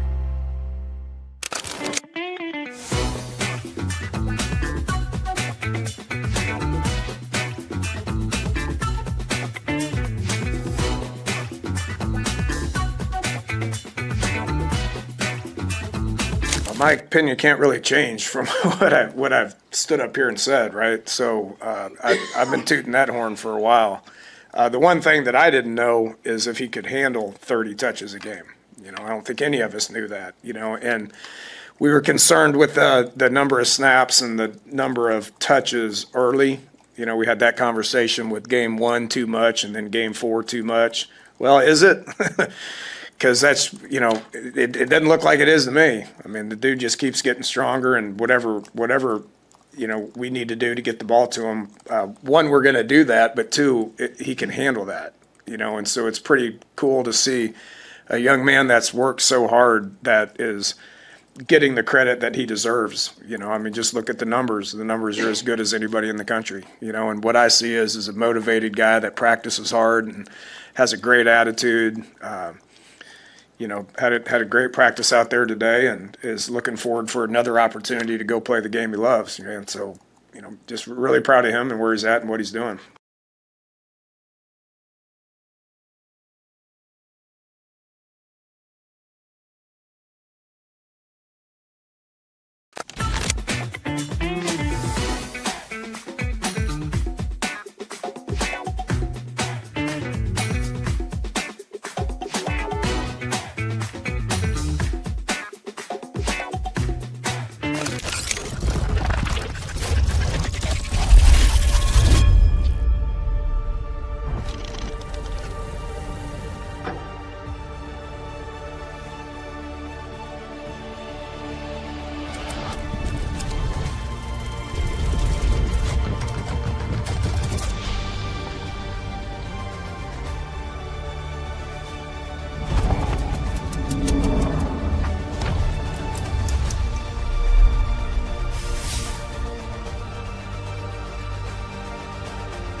Welcome back, Hurrdat Sports Live. That's DB. I'm Ravi Lulla here at Hurrdat Sports Bar and Grill, reminding you, make sure you give our friends over at Next Gen Male Medical a call. DB headed over there yesterday, got to hang out with our guy Nick a little bit, who is clearly also a customer. Fit Guy. Yeah. Appreciate him always helping us out. 402-614-9700. I got to call and get refills here pretty soon, but they'll take good care of me like they always do. They're quick. We love our friends over at Next Gen. So I wanted to get to looking at some of these statistics that Husker X's and O's sent me. He hasn't given me permission to share, but I'll retweet this, or I'll screen grab it and see if he wants me to retweet it. But it's very interesting on stop and run, missed tackles versus yards after contact. Before we get to Dayton here, Jay, I'm not saying that this won't be a good win. What I'm saying is it can't both be a bad win and a bad loss. Like, it can't be. It's either a good win and a good loss, or a bad win and a bad loss. Like, it can't, or a bad win and a good loss. Like, it can't be all the things. Right. That's all I'm saying. The way we've talked about Penn State, it should end up being either a good win or a good loss. But because they're 4-6, we will not look at it as a good loss, and we will not look at it as a good win. And to T-Mac's point, it's the same thing you've been getting mad at for years. Yeah. About it's the inconsistency of the way that we view the teams that Nebraska's about to play. Versus Nebraska themselves. Yes. Like, either give them credit or give them blame. It can't be both in the same moment. That's all. I want to get to the Dayton Raiola situation here, because I was thinking all days. I was thinking they were pretty wrong about Minnesota. They were also wrong about UCLA. Right? Yeah.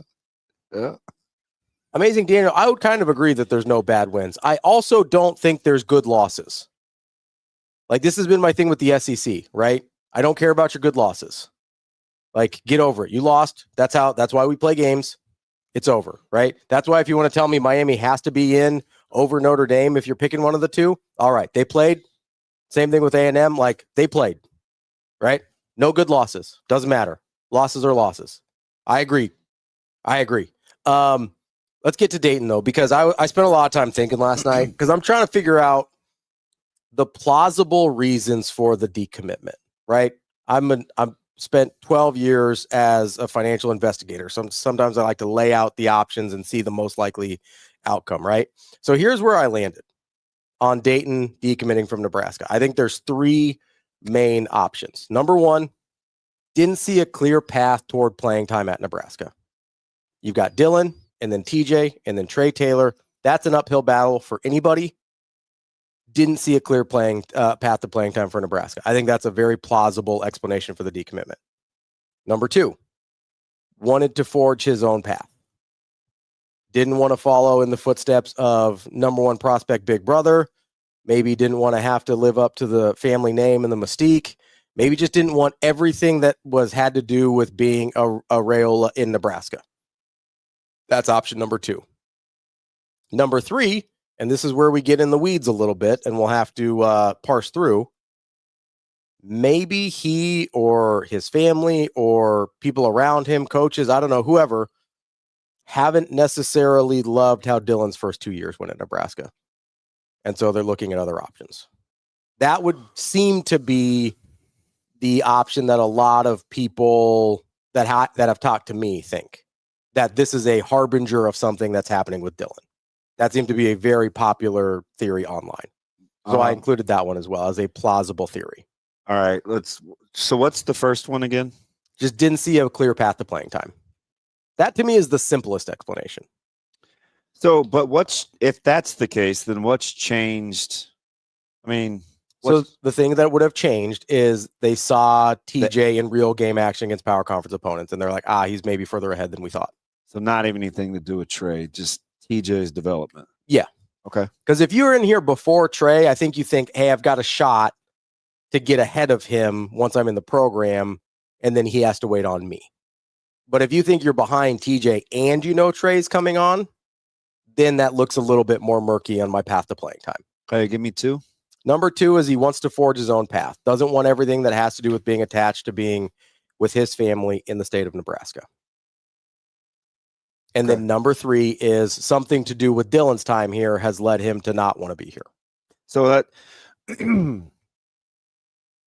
yeah, I don't know. I could see on the heels of what I said yesterday. I do think there's something about the whole going into the Glenn Thomas thing. Sure, and that's kind of part of my thinking on the last one. Now, so I'm sure I'm contributing to your delinquency. Absolutely, yeah. It just didn't seem to fit. So here's who I thought he was talking to in the moment. Okay. I thought he was talking to TJ, telling him he should stay. See, but I told you I never thought that. You didn't, right? And you told me that real time. Yeah. But that's where immediately where my mind went, because I figured I thought he was so real time. Full disclosure, I thought he's saying anybody that wants to play quarterback here, you'll get coached up. I don't care who it is. Sure, that's what I thought he was saying, and that seems very plausible to me too. I thought if he was talking to someone specifically, it was TJ. Now, I didn't think it needed a catalyst. Sure. It may have one after I watched the last couple of days, right? Yeah. Because I thought he was just saying, hey, we could have. I thought he was just thinking ahead to having a dilemma. Yeah, I thought he was just advocating for the program and for the coaches on his But I staff at no point thought it was a TJ. Okay. I just thought he was kind of advocating in case, because he never likes to get caught with like off guard. Yeah. Yeah. So he's like, okay, if something's brewing, then I want to be out ahead of this. Just if you want to be a good quarterback, come here. Mm-hmm. That's what that's kind of changed a little. Sure. But I went into that yesterday. So I think in light of the Dayton situation. Do you think, was that plausible? Yes, I do. Okay. Like now I think it was plausible that he was just in general talking to people that want to come play quarterback in Nebraska or were considering it. I also think it's plausible that he's talking to someone specific or trying to make a specific point. At the time, I thought if he was trying to make a specific point, it was to TJ. Mm-hmm. Now, if option number 3 for Dayton decommitting is accurate, because now I have to start stacking my plausible theories together, right? Mm-hmm. If option number 3, which is he hasn't loved the way Dylan's first 2 years have gone, or from watching from afar, then maybe that's the catalyst for this conversation about Glenn Thomas. And maybe he is talking to Dylan. Maybe saying, if you want to get better as a quarterback, because what did you say yesterday about who Dylan was coming in as a prospect? Not a finished product. So right? I think that's important. Yes, and I agree. Because I think we thought, the Raiolas thought he was something different or the same as what the fan base thought. Mm-hmm. I don't think at any point during this whole deal that Dom, that anybody in the fam had any unrealistic expectations about what Dylan was. Matter of fact, like I've talked to Dom about growth and learning to play the position and the jump from the junior year to the senior year and how he's still developing as a quarterback, or, last year or this year about, development and wanting them to be coached hard. Like in talking to his family, I never got the sense that there were these illusions of grant. It's like, that they thought that he was further along than he was. Yeah. Right. At no point did I ever think that they thought that. Is it plausible that they now think he's not as far along as he should be? I don't know. I think, because to me that would be the catalyst for the Glenn Thomas conversation if that's who they were talking to. I get it. Right. I mean, short of asking him though, right. I don't know. But this is just speculation. Like But I think it would be very, very hard, and I can't predict what they thought the timeline would be. Sure. But it would be very hard for me to think, if I'm stepping back from this deal, and I look at Dylan when he got there, and now, to think he's not a better quarterback. I would agree. He is. The problem is I don't know what your original expectation levels were, or your timeline, or what you thought he was. Sure. Because what we do, like I've seen this, because people don't like something or like they want to put their opinion on it. I don't, you know, I've had this conversation with these people. You know, this former player doesn't like this, and so this is what I believe, or you know, this person in the media said this, and so this is what I believe. None of that may be true. It's just those people's opinions. Mm-hmm. So I'm not operating from that same starting point or that same continuum. Right. I'm just looking at what a guy got here, what I think his dad's expectation levels were, because it's no different than what I would. We're in the same boat. I just don't have the same. It'd be a lot harder for me if he was a 5-star safety coming out of Omaha, right? Yeah, absolutely. See, I can afford to be patient because I don't have to deal with the expectation levels and the day-to-day critiquing. Now, that day's going to come. And the savior complex and the whole thing. Yeah. But that was something that they never put on themselves. Yeah, that was outside. So, and I'm also not going to begrudge anybody for capitalizing on marketing either. Yeah. Right. So if we're tying marketing and the mystique and everything to what we think of him as a person, I think we're selling it short. Yeah, I would agree. I think there's a lot in there in terms of what expectations and timeline are a huge part of if option number 3 is the catalyst here, right? Yeah. Because without knowing that, it's hard to determine what would have changed or what would be the turning point. I have a theory based on timelines here, and we can talk about that in a minute, and we can ask Michael Bruns about it. And I think that would have to point to TJ's first start at the UCLA game. Oh. Maybe. Like if I'm trying to lay this out and be like, okay, what's changed from here to there to timelines to whatever, I'd entertain that. That's where I would have to start. But we're going to take a super quick break. We're going to talk to Brian Edwards here, get his picks for the week. You got Shane's memo? Yep. And then we will continue talking about this with Michael Bruns in the third hour. It's Hurrdat Sports Live.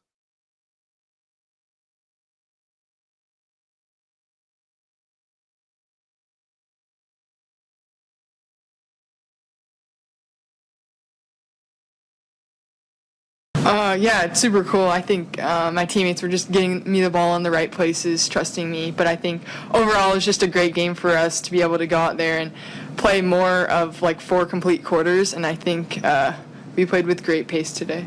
Yeah, we talked about that at halftime, just coming out strong. Claire told us the stat, like our third quarter hasn't been like the best scoring wise or whatever. So we tried to come out punching, and I think we did that. So it was good. I think it's just important just to keep our momentum rolling. We're undefeated so far, and so just for this momentum to keep us rolling into a experience that we haven't faced yet, just 2 back-to-back games in a row, and just trying to keep this, kind of what Britt said, these 4 complete quarters and what we learned from today and the past week into next week.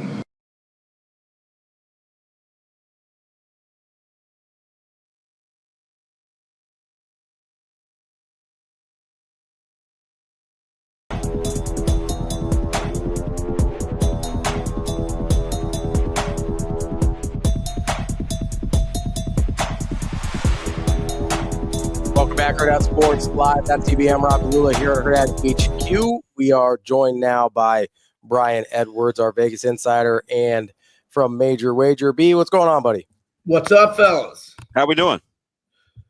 Good. I'm finally feeling like I'm home and back in the office. I didn't get back from Oxford until Monday night, and then Tuesday afternoon, I had some Seminole buddies that called me. They were going to make the trip over to Tally to watch UT Martin and the Knowles, and I'd already made a pretty large wager on UT Martin, so I decided to jump in the car with them and go to Tallahassee, and didn't get back till like 11:30 Tuesday night. And yesterday felt like Monday. Today feels like Tuesday, but it's all good. Have we figured out what happened with Twitter jail? Not really. They were telling me. So if y'all had to go into your DMs in the last 3 or 4 days, and they have to give like a 4-digit code. No. Yeah, so they did this thing where they're switching over the DMs to like a chat function, and they want you to like have an encrypted like PIN code. And they're telling me my code's wrong, and I'm trying to figure out how to change the code, and they're telling me to go to my phone and have it synced and this and that, and I got tired of it. That sounds a lot like Walt Kowalski. B, are you get off my lawn not understanding technology, or what's going on? Yeah, I'm that technological dipshoot. You can say whatever you want. That's right. You told me that last week. And Listen, one of our producers this morning called Ravi an a-hole. So, I think anything's fair game. No, I think he said I called him an a-hole, if I recall. Yeah, that's what happened. So, something like that. Somebody was being an a-hole to somebody else. I don't know. It's hard to tell around here. There's a lot of moral of the story is neither one of them were afraid to say it. It's kind of where we're at when the kids fight with one another. Which, by the way, that UT Martin was stealing. Save as a kid, right? You were 5 to the good on that line, weren't you?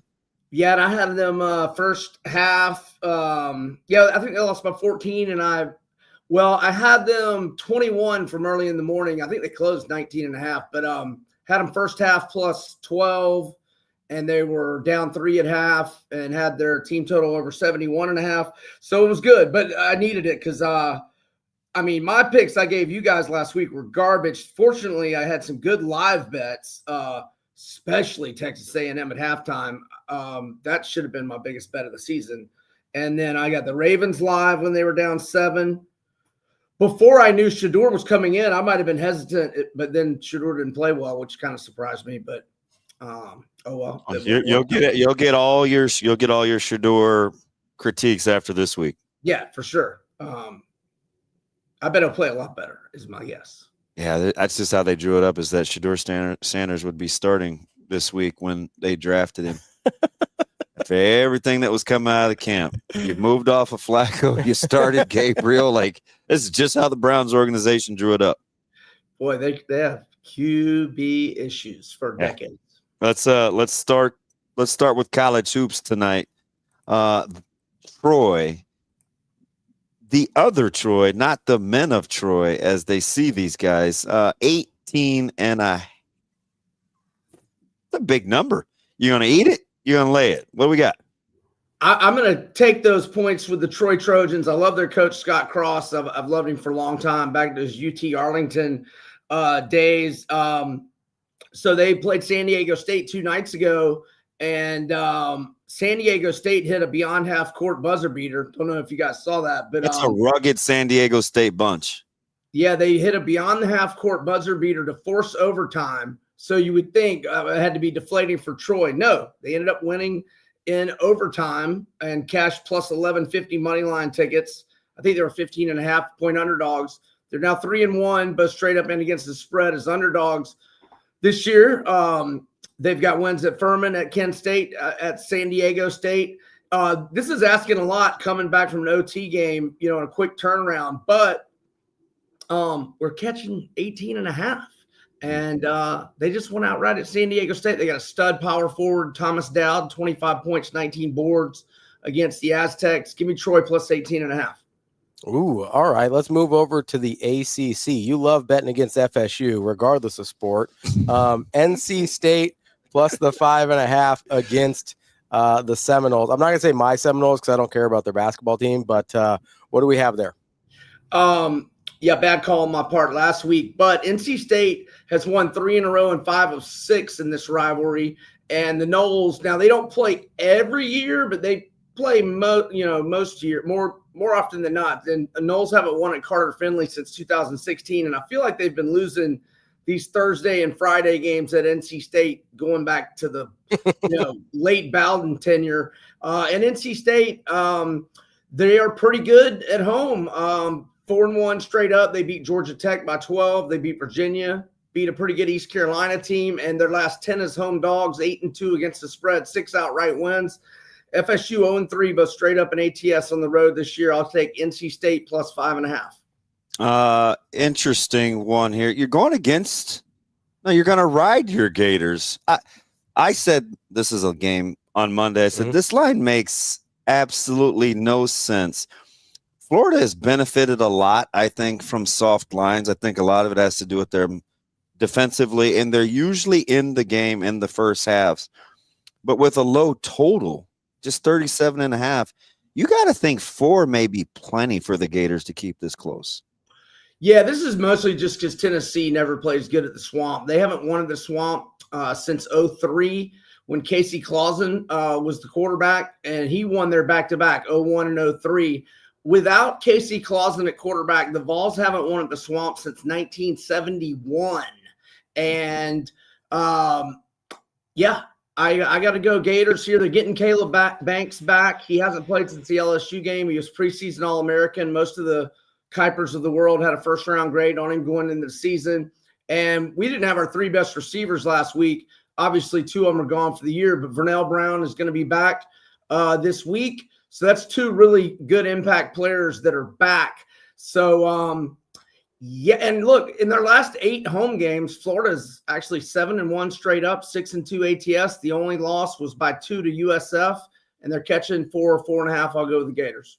I thought this total, the in-game line, I thought was light, 9.5, less than a key-in number. It smells of backdoor cover. You may think the same, which is why you want to catch Vandy at the half. Yeah, I don't want to lay that big of a number, so I'm gonna go Vandy -6.5 in the first half. Let's also go Diego Pavia over 52.5 rushing yards. So he has gone over that in, let's see, 1, 2, 3, 4, 5, 6 of the 10 games. Let's also go, look, Diego, he's not going to win the Heisman, but he's like either 4th or 5th on the board odds-wise. And it's very important for Vandy to have a Vandy kid at the ceremony in New York. And so I think they're going to do everything they can to get his stats padded. I'm going to go with him to score 2 or more touchdowns, plus 270. He scored at least 1 in 4 games in a row, and he had 2 against LSU. And I think they'll do everything they can to get his stats padded. So if they're down by the goal line, I think we'll see some QB run, not necessarily QB sneaks, but, something on the outside or what have you. And, those 2 for Diego. All right, this classic ACC matchup, SMU and Louisville. -2.5. SMU is the favorite here. How do you like that one? Yeah, I'm going to go SMU here. They've won back-to-back games and 5 of their last 6, and 4 of those wins by 11 or more. SMU has had 2 weeks off. Louisville's playing its 6th game in 6 weeks. And at home this year, SMU 4-1 straight up, only lost back in week 2 in overtime to Baylor. And they beat Miami, and then their other 3 wins by margins of 29, 13, and 24. Louisville has lost back-to-back in heartbreaking fashion to ruin their ACC title hopes. So I like the Mustangs -2.5 at home. I was just talking about T. Green on Monday. This dude is putting up video game numbers. That highlight reel from last week was silly. You're going to jump on some player props with Green? Yeah, Arkansas creates they'll score. Mm-hmm. Yeah, Arkansas creates new ways to lose every week. They had an 87-yard drive and a 71-yard drive last week and got 0. That'll ruin it over very fast. But these stud horses keep coming through for me with my player props. That's Taylor Green and Mike Washington. Let's go back to them. Green over 52.5 rushing yards and anytime touchdown plus 120. Let's go Washington over 65.5 rushing yards. Green's had 53 or more in 7 of 10. Washington has had at least 70 in 7 of 10. And he's had 116 or more 4 times. And 2 of the 3 games, he did not get to 66. He had 63 and 65. So, Mike Washington over 65.5. Taylor Green over 52.5 and anytime tutty plus 120. I can't believe you're getting plus money on an anytime touchdown for Taylor Green. That doesn't seem right, does it? I can't either. That's a steal. Let's get to the pro ranks here. Chiefs and Colts. Chiefs are 3-point favorites. How you feeling? Yeah, Chiefs desperation mode here. I just think Mahomes is in a little bit of a funk, but I think he'll get it back, or he can get it back at any time. Look, they lost that 3-point game to the Eagles at home, but since then at home, 4-0 both straight up and ATS. They beat Baltimore by 17, Detroit by 13, Las Vegas by 31, and Washington by 21. And the Colts haven't looked as sharp their last 2 games. Lose by 7 at Pittsburgh and needed OT to beat my sorry Falcons. I got one more in NFL. If that was all the picks I sent, right? Yeah. What do we got? Oh, I got to go Eagles 3 or 3.5 at Dallas. If Now, you buy love that, drama. yeah. If you can buy that half point, let's buy that half point with the Eagles. Why is there so much drama in Philly? All they do is win. I know it. It's incredible. Now the latest of the latest of the latest is Deshaun Jackson. Hurts shrugging off the disappointment in quarterback play. This is it's fascinating in Philly. Well, and Deshaun Jackson says there's something else going on. Yeah, brotherly love between AJ Brown and Jalen Hurts. Yeah, whoa, fill me in there. I'm not familiar with that. What's going on? He says he won't say what it is, but he feels like there's something additional going on. So Wait, that have to do with girlfriends or wives, doesn't well, it? so I immediately think 99 problems, but who knows? You're not talking about Willie Rofe and Joe Horn, are you? Hey, I'd leave Willie alone, even though Joe's crazy. Just don't leave your girl with Tony Parker. That's all I know. Wow. Tough crowd. That's Brian Edwards. I forgot all about her. I'm going to look her up. She was fire. Probably is. Probably still is. We will talk to you later, B. All right, B. That is Brian Edwards, our Vegas insider from Major Wager. We'll take a quick break here, and we will talk to Michael Bruns from Husker 24/7 coming up next. I mean, following Gonzaga, Coach Mack kind of came up to me and was like, what do you think about this season? What do you really want to plan on? And put me on the blue squad a lot, got to play with those guys, and then went down with the stomach bug for a while, which wasn't very fun. But then coming back after that, just playing with those guys, and ultimately I felt like yesterday it was the right thing to do and for my process to get better and better.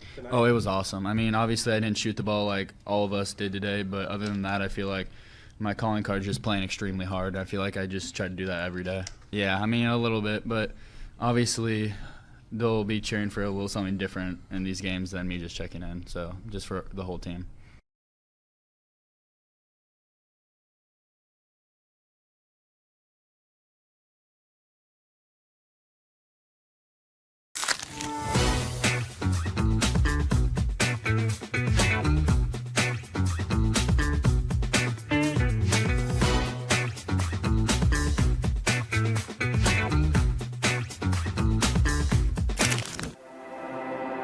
A successful financial future is built one coin at a time.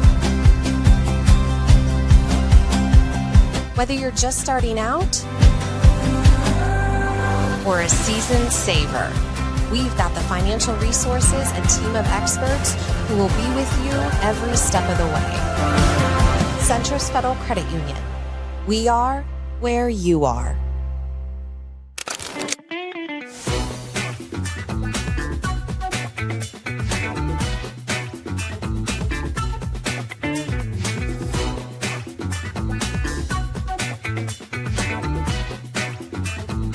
My opinion can't really change from what I've stood up here and said, right? So I've been tooting that horn for a while. The one thing that I didn't know is if he could handle 30 touches a game. You know, I don't think any of us knew that. You know, and we were concerned with the number of snaps and the number of touches early. You know, we had that conversation with game 1 too much and then game 4 too much. Well, is it? Because that's, you know, it doesn't look like it is to me. I mean, the dude just keeps getting stronger, and whatever, you know, we need to do to get the ball to him. One, we're going to do that, but two, he can handle that, you know, and so it's pretty cool to see a young man that's worked so hard that is getting the credit that he deserves. You know, I mean, just look at the numbers. The numbers are as good as anybody in the country, you know, and what I see is a motivated guy that practices hard and has a great attitude. You know, had a great practice out there today and is looking forward for another opportunity to go play the game he loves. And so, you know, just really proud of him and where he's at and what he's doing.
Welcome back, Hurrdat Sports Live, presented by Centris Federal Credit Union. That's DB. I'm Ravi Lulla here at Hurrdat Sports Bar.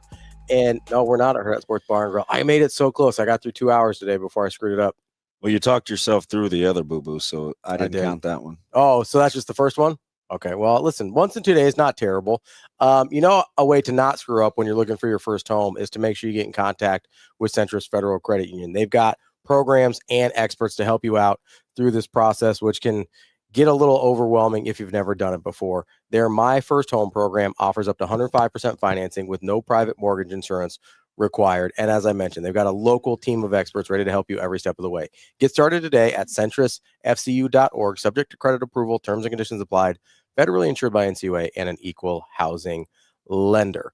So Brunson's going to join us here in a few minutes. We'll talk to him at that point, but wanted to start getting back into this Dayton Raiola discussion about what might have possibly changed within the time frame of his decommitment, right?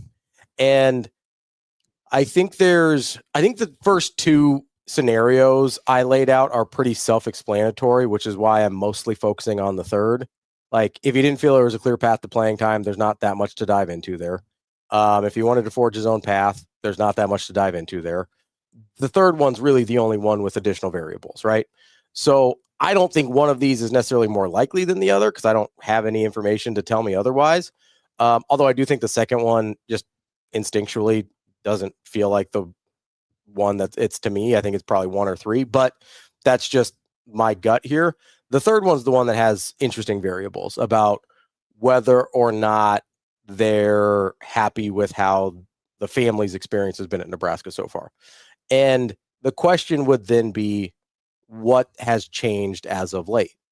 So you kind of have to look at most recently. And the biggest thing that's changed as of late is Dylan got injured. And we've now seen TJ Lateef start at quarterback and play basically a game and a half at quarterback. Is there anything about that in your mind that would have a significant impact on how Dylan or Dayton would feel about Nebraska? I don't know about significance, but I mean, it's got to factor in, right? Because it's new information. Yeah. And I mean, TJ could be pretty good. It just introduces a lot of dynamics, and it also actually brings back into play number 1 too, where if you can get another year out of Dylan, TJ's pretty good. Yeah. Would he sit? Would he move? Would now, people being Dylan's DMs like, hey, yeah, I mean, because they could be in Dylan's DMs just as much as they are TJ's. So, absolutely.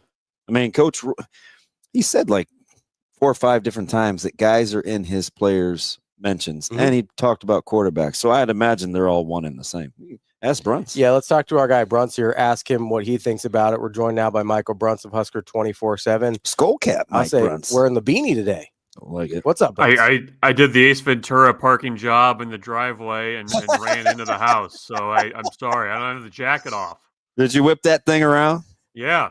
I knocked over the little statue in the yard and ran into the house, and here I am. Are you a big gnome guy? What statue are we talking about? I don't have any yard statue. Gnomes? I guess I could be a gnome guy. You like gnomes? I don't mind them. We have a lion statue. A lion? Yeah, it's like a little lion. The previous owner left it, and it was in the backyard, so I moved it out to the front because I liked it. So there's a neighborhood over by Prairie Lane that has 2 mounted lion's heads. They're black. Yeah, nice. I like it. Seems a little much, but I mean, to each his own. I like a lion statue. It's all good. Let's have more lion statues, Bruns. Bruns, I take that back. You don't strike me as a big gnome guy. Oh, okay. I mean, but if you had gnomes, that'd be cool. Yeah. Yeah. Are you guys got a different setup today? We're at Ravi, you're headquarters. sitting. I am sitting. Weren't you standing yesterday? I've gone back and forth throughout both shows. Okay. I'm very perceptive, Mike. I was watching it yesterday, and I was like, man, that's a long time to stand. Like it's like that Seinfeld where they get the security guard a bar stool, and then he falls asleep in the rocking chair. I stood for 3 hours yesterday. I prefer to stand. This is how I call games too, so it's fine. Oh, I'm a stander. Your legs hurt though afterwards? No, but I did sit over there on the couch and stretch, so that's always good. Usually the low back for me gets a little That's tight. what I was. Yeah, That's what I was fixing over there. Mm-hmm. That's how you know we're getting old. We're talking about low back problems from standing too long. Need some Skechers shape ups or something. Gotta get those Joe Montana shoes. Shoot. Brunts, we were talking about the whole Dayton Raiola situation here. In your mind, do you think there is a correlation between Dayton's decision and what eventually happens with Dylan here at Nebraska? I mean, yes and no. I mean, I think I think Dayton's decision to move on. I mean, I think that.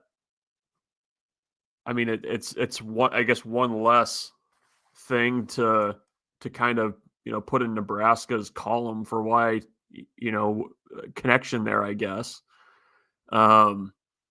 I think when you dig into the decision itself, I think it actually makes sense because, I mean, you look at what the quarterback picture looks like, and Nebraska actually has a pretty healthy quarterback room right now.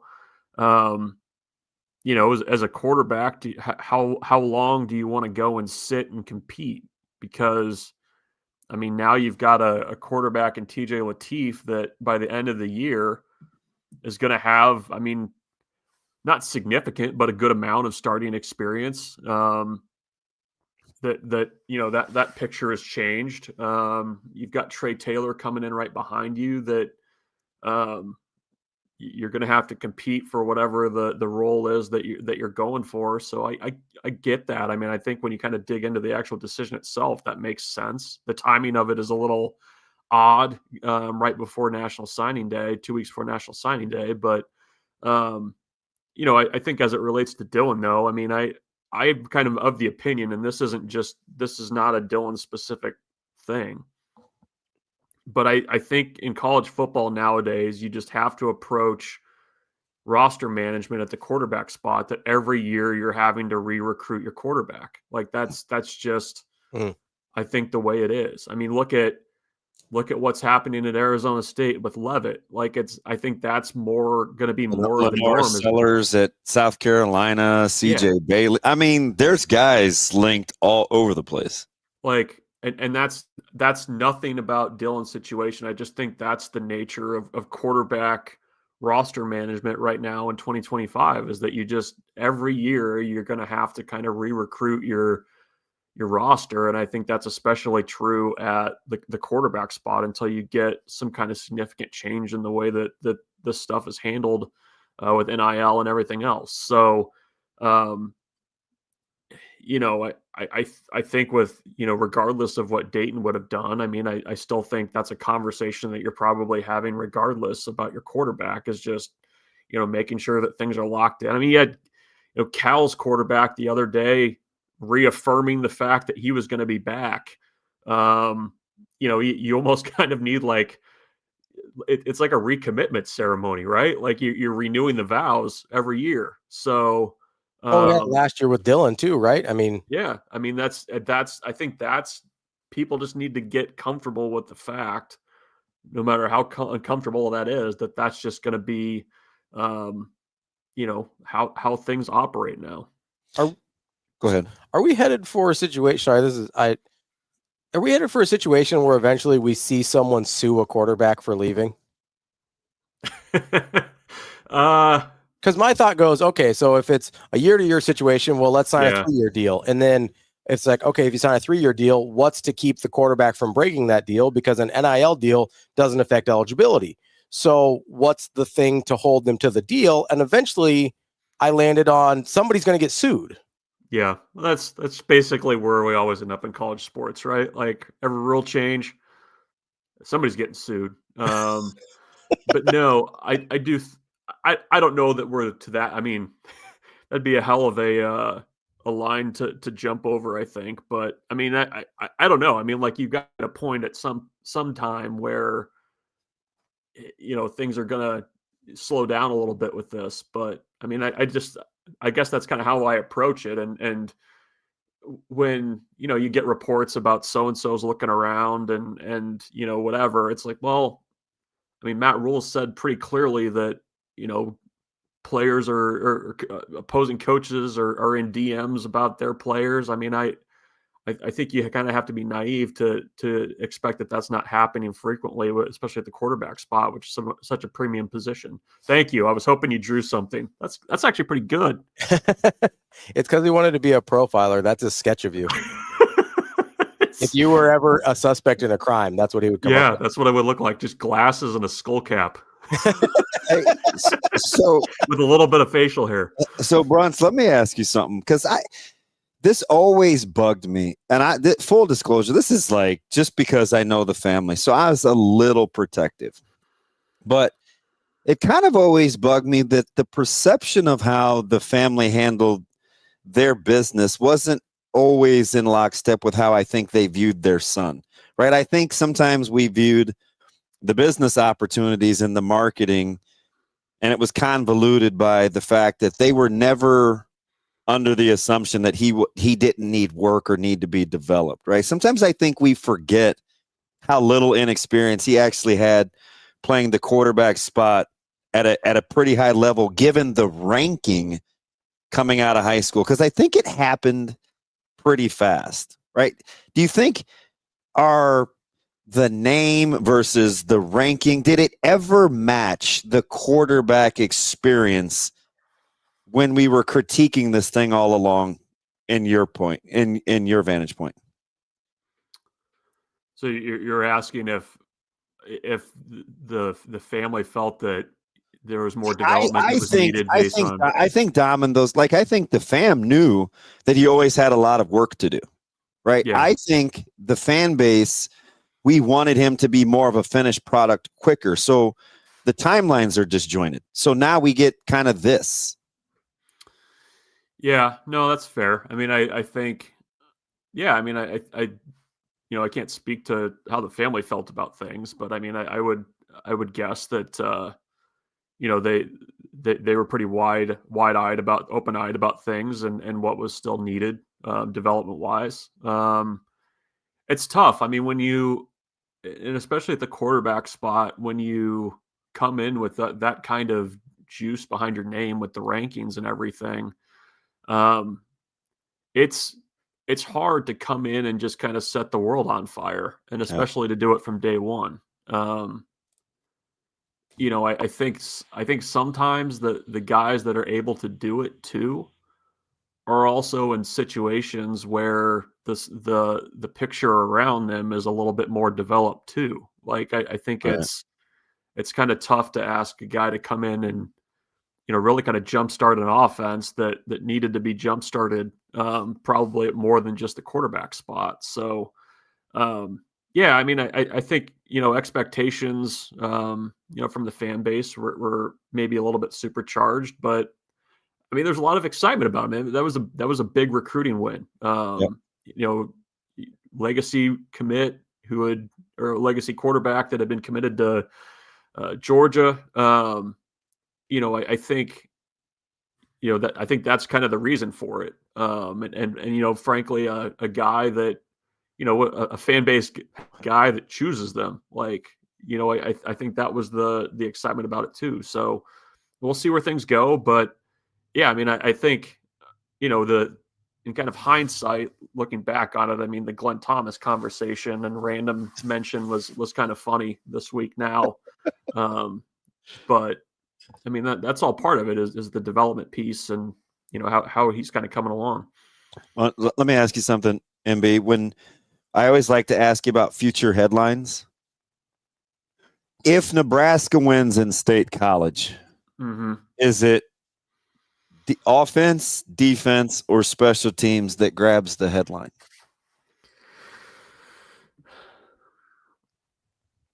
I think if Nebraska wins, it's going to have to be the defense. Like, I think you're going to have to, I could go either way on this one, but I just think so much of the conversation this week has been about, and not just from fans, it's been from the coaching staff too, publicly, about, we know what Penn State's going to try to do.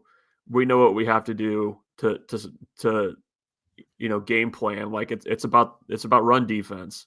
And I think if Nebraska can be pretty effective against the run, they're going to have a chance to win this one. It's going to be a 1-score game. And so I think the headlines would be more about that.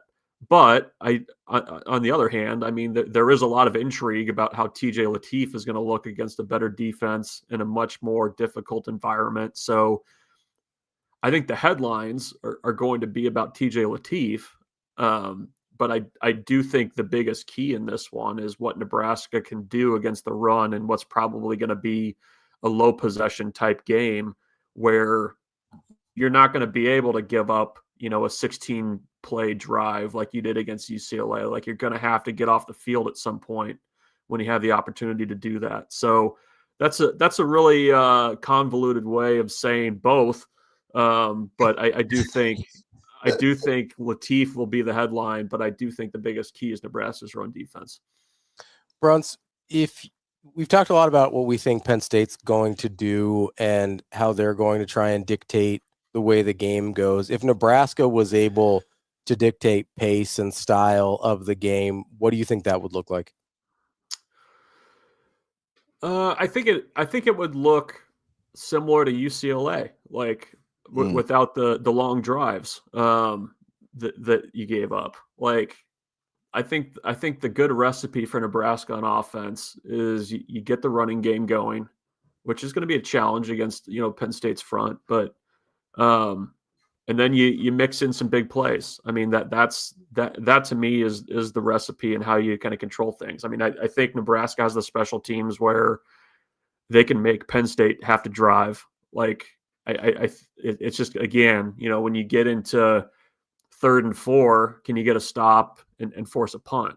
Can you win enough on 1st down to where you're, looking at 2nd and 9 versus, 2nd and 4, 2nd and 3. Like, I don't know about you guys, but if that UCLA game, very early on, you could tell what kind of game it was going to be for Nebraska's run defense. Like, it felt early in that game like UCLA was going to be able to run a little bit if they wanted to. So I think that's kind of the way to dictate it a little bit.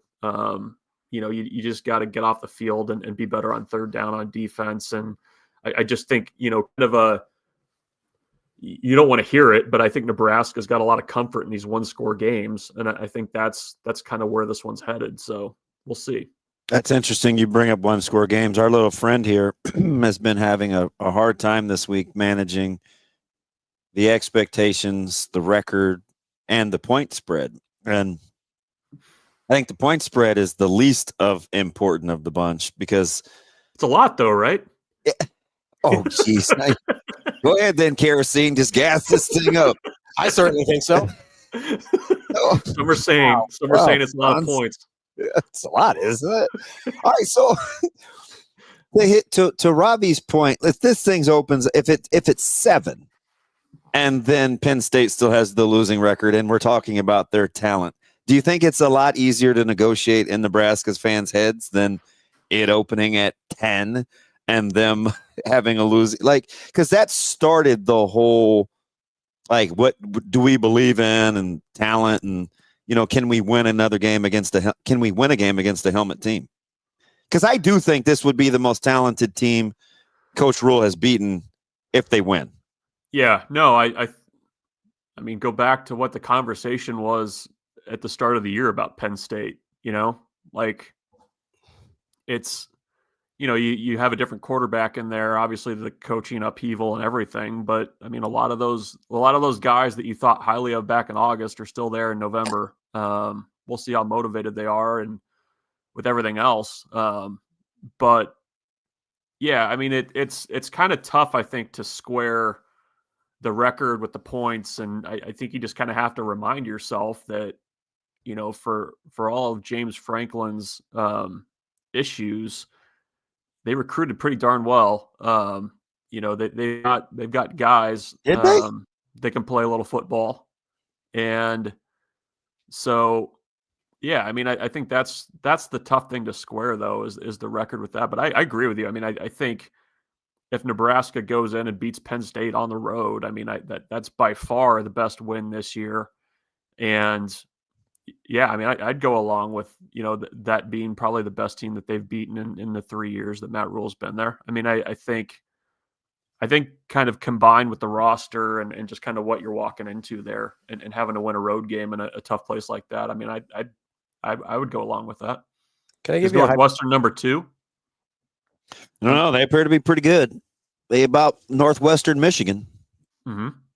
I mean, that would have been something. How much credit did Nebraska give for the Northwestern win? None. Okay. Let me give you a hypothetical here. Bruns, do you appreciate your friend's delivery? Because I sure don't. Yeah.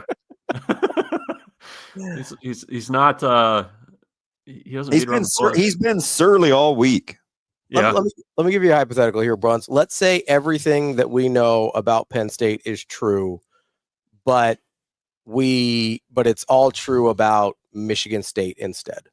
Let's say everything is true. They were preseason number 2 in the country, exact same recruiting profile. Let's even say James Franklin was the head coach and gets fired midseason, that their starting quarterback, who at the start of the year was a projected first-round draft pick, is hurt. We're dealing with a redshirt freshman on his 4th start or whatever it is. Let's say everything about Penn State is true, but it's Michigan State instead of Penn State. How much differently do we feel? Like it's just a different helmet, but everything else is Penn State. Yeah, like how much of it's because of we just think Penn State is something different? No, I still think they're different, but I think I don't know that you can separate it. Like, I agree. It's all part of it. The helmet matters. The helmet matters. I mean, if you've been there, I mean that's a tough place to play. Like Nebraska's never played a night game there that I've covered. I mean, I know they've played night games there, but it's just different. It's a different animal. Like it feels like a tougher place to play when it's rocking than say like Michigan. I think that's why I'm kind of curious to see what Saturday night's going to be like. Like what's the vibe going to be? Because I think that'll matter. I don't think you can separate it. Like, and I don't think it's just that's Penn State. I mean, it's legitimately a tough place to win, and I don't think you can separate those two things. So, and I do think they've got talent. Like I think you kind of have to remember that. So, I didn't mean to crap on your hypothetical, but I'm genuinely curious because it's not like I don't think it's just like, oh, well, that's Penn State, so they're gonna like I don't know. I mean, I don't know what happened at Penn State that caused the season to go the way that it did, but I think the things that would lead you to believe preseason that they were going to be okay as a football team, I think a lot of those things are still there, even though you're fighting the coaching change. I mean, is James Franklin sliding into DMs this week? I don't know. Is that a factor? So yesterday, Bronx, I was telling Ravi, I was just being a Berean, just doing my own homework. I was, perusing some Penn State stuff, and their media was all talking about James Franklin. It had very little to do with Nebraska. Any chance, and I get it, right? I mean, it's Franklin, right? But any chance Penn State's distracted? Well, I mean, you had the interim head coach talking about how you have to protect the roster. I mean, right. that was part of the conversation. That was strange. So, I mean, I'm sure you guys saw the report. There was like 9 staffers. I mean, they're on the recruiting side, but there were like 9 that just are gone, assuming they're going to Virginia. Like what? Like is Penn State distracted? But I don't know. Like, I mean, you guys remember how 2022 was. I mean, by November, like how much were you focusing on games in the media conversation? Like it was all coaching search. And I think they're kind of at that point now where, the games are happening and people are interested, but the games are here and like the coaching search and the conversation about that and everything else is way up here. So maybe there is a little bit of distraction to that. I mean, I don't know if senior night gets them a little bit more dialed in, but they'll be doing it without a lot of the crowd. Yeah. I mean, it's a factor in this. And that's kind of why I say, like, you gotta kind of see where Penn State's head's at for this one, because I think that's a big key. So that kind of goes into my point here, Bruns, and I wonder, I remember that 2 years ago, or 3 years ago, however long, 4 years ago, whenever Nebraska hired Coach Rule. I remember as a fan base not really not caring, but the wins and losses didn't really matter because it wasn't going to change any outcomes, right? Mm-hmm. Like, you were getting a new head coach. We didn't know who it was yet. We were almost positive it wasn't going to be Mickey Joseph at a certain point. And nothing was changing at that point in the season for us, right?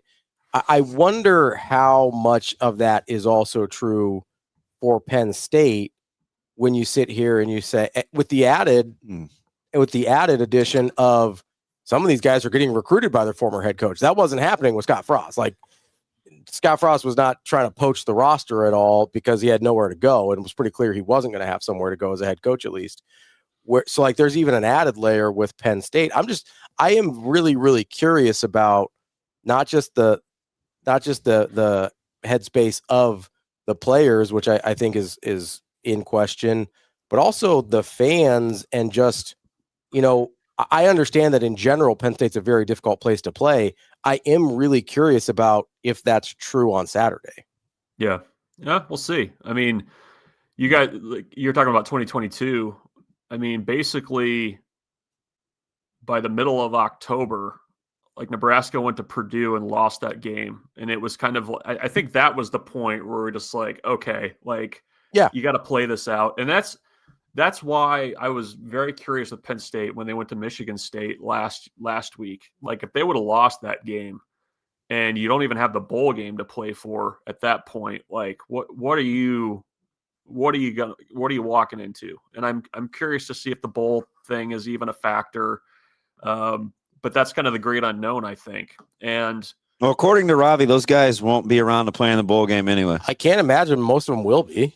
Well, you know what I mean? You're 6-6. Where are you going? I mean, do you want to go where you'd have to go?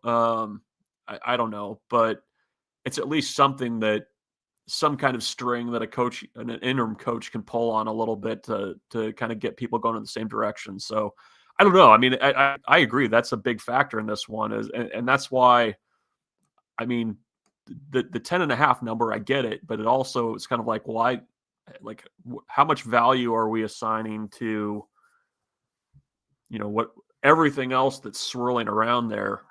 You're currently sitting at 8, so maybe people are with Ravi.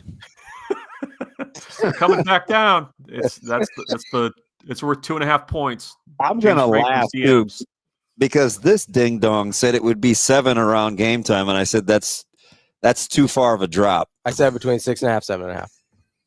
This dude. I've never wanted to be so miserable as if it means Nebraska will win than listening to him next week if they do. I mean, can you imagine? Somebody will have put the quarter in, a dude that defended Nebraska till the bitter end, and if they pull it off, oh my gosh, there's not enough laps for this victory tour. We're gonna have to get a bigger studio. It's just gonna be Barry Horowitz all the way up to Thanksgiving. Listen, if it means they won, I'll endure. That's for sure. Yeah, you have to fall on that grenade for everybody, I guess. I mean, it's better than the opposite of having to hope that Nebraska wins, so I don't come in here with the negative victory laps, right? I mean, and one of the days I'll be at the state final, so I'll be off the hook for one of them. I'll say, yeah, you'll be off the hook for early next week, and at least one of them. It's fine. No, I just, I do think this is a really fascinating situation. Bruns, I spent all of last week and also the last couple weeks trying to debate in my own head if I thought it would be better for Nebraska if Penn State came in with having beat someone or not being bowl eligible, right? Like, I spent the entire time thinking, okay, will they have less juice if they get over the hump and they just say, hey, we didn't lose out? Because losing 9 games in a row would have been like horrific, right? So I was trying to debate in my head, do they have more juice if they just get that hey, get a win monkey off their back, or hey, they no longer have bowl eligibility. There's literally nothing to play for anymore. Right. No, and I think maybe one of the concerns is you've got, well, let's see, you played relatively well, but still lost to Indiana. Went on the road and won a very, from what I read, it seemed like it was a pretty emotional win. So I don't know. I mean, I think you would probably have preferred that they laid an egg in the woodshed in East Lansing, but yeah, here we are, I guess. So we'll see what it's like. It's always weird when Nebraska plays at Penn State. Like I think that's just kind of baked into everything. That's what Nebraska does. They have weird games at Penn State. It's a tradition unlike any other. 2017 was the last one. Here we go. Yeah, it sure was. And we all remember, what was it, 2012? 2011. 2011. Riots, that was just, can we just get a normal trip to Happy Valley at some point? Just no. They're not having to trade out seats for law enforcement this time, so that's a plus. That's a bonus. That's a win. Yeah. We'll call that a W. Baby win. We'll call that a W. Brunts, we appreciate the time as always. Thank you for sacrificing your lawn gnomes to get on camera with us, and we will talk to you next week. Yeah, thanks for that drawing, DB. I like that. You like that? I think this is pretty good. It is pretty good. Yeah. You want me to take a picture and send that to you? Yeah, send that over. All right, we'll do. Right, we appreciate it, buddy. That is Michael Brunts from Husker 24/7. Let's take a quick break here. We will talk to Jacob Padilla coming up next about a little hoops, Blue Jay basketball. FTB. We got New Mexico and Nebraska tonight too. Well, it's not his beat.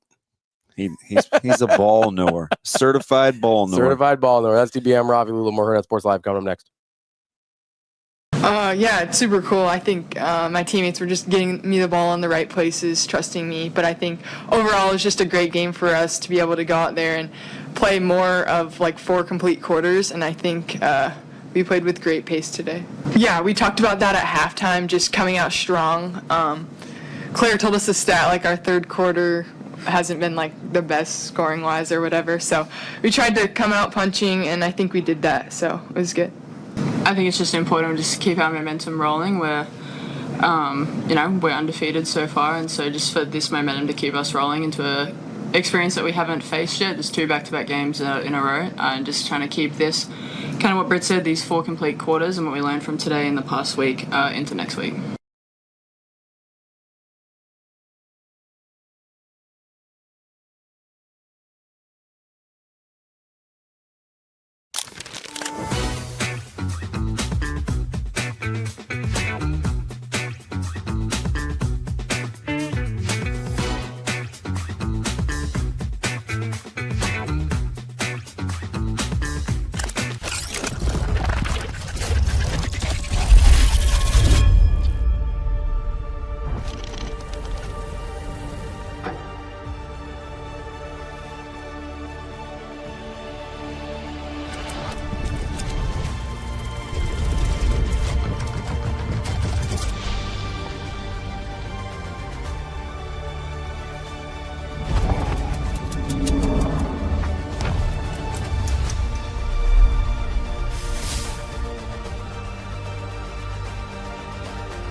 What I see, a guy has a big, strong arm. When you look at the last couple games, and really specifically the Indiana game, Indiana is a very good defense, as you guys know, that does a good job stopping the run and the pass.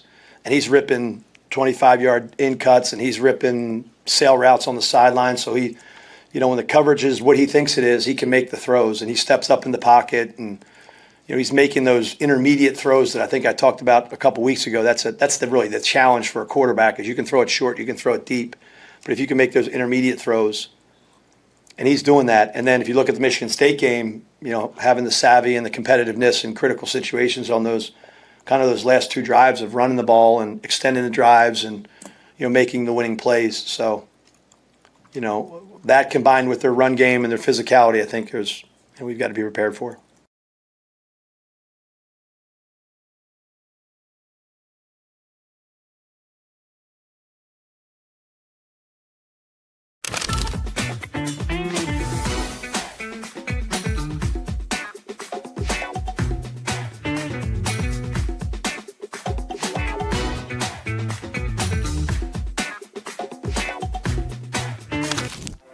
Aspirations can drive us. Sometimes a simple gesture is what fuels the pursuit of a dream. When it's time to make your dream a reality, we are here to help.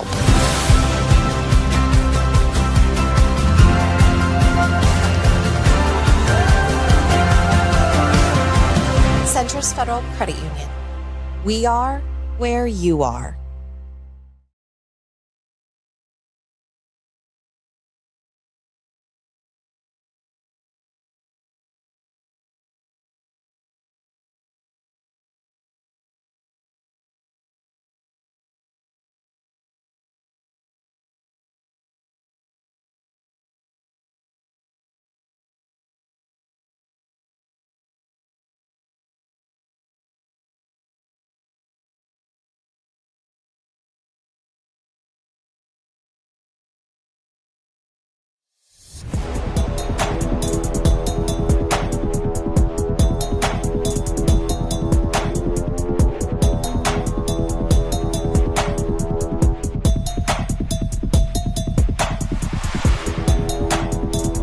Hurrdat Sports live presented by Centris Federal Credit Union. That's DB. I'm Ravi Lulla here at Hurrdat Sports Bar. Dang it. That's 2 times in a row.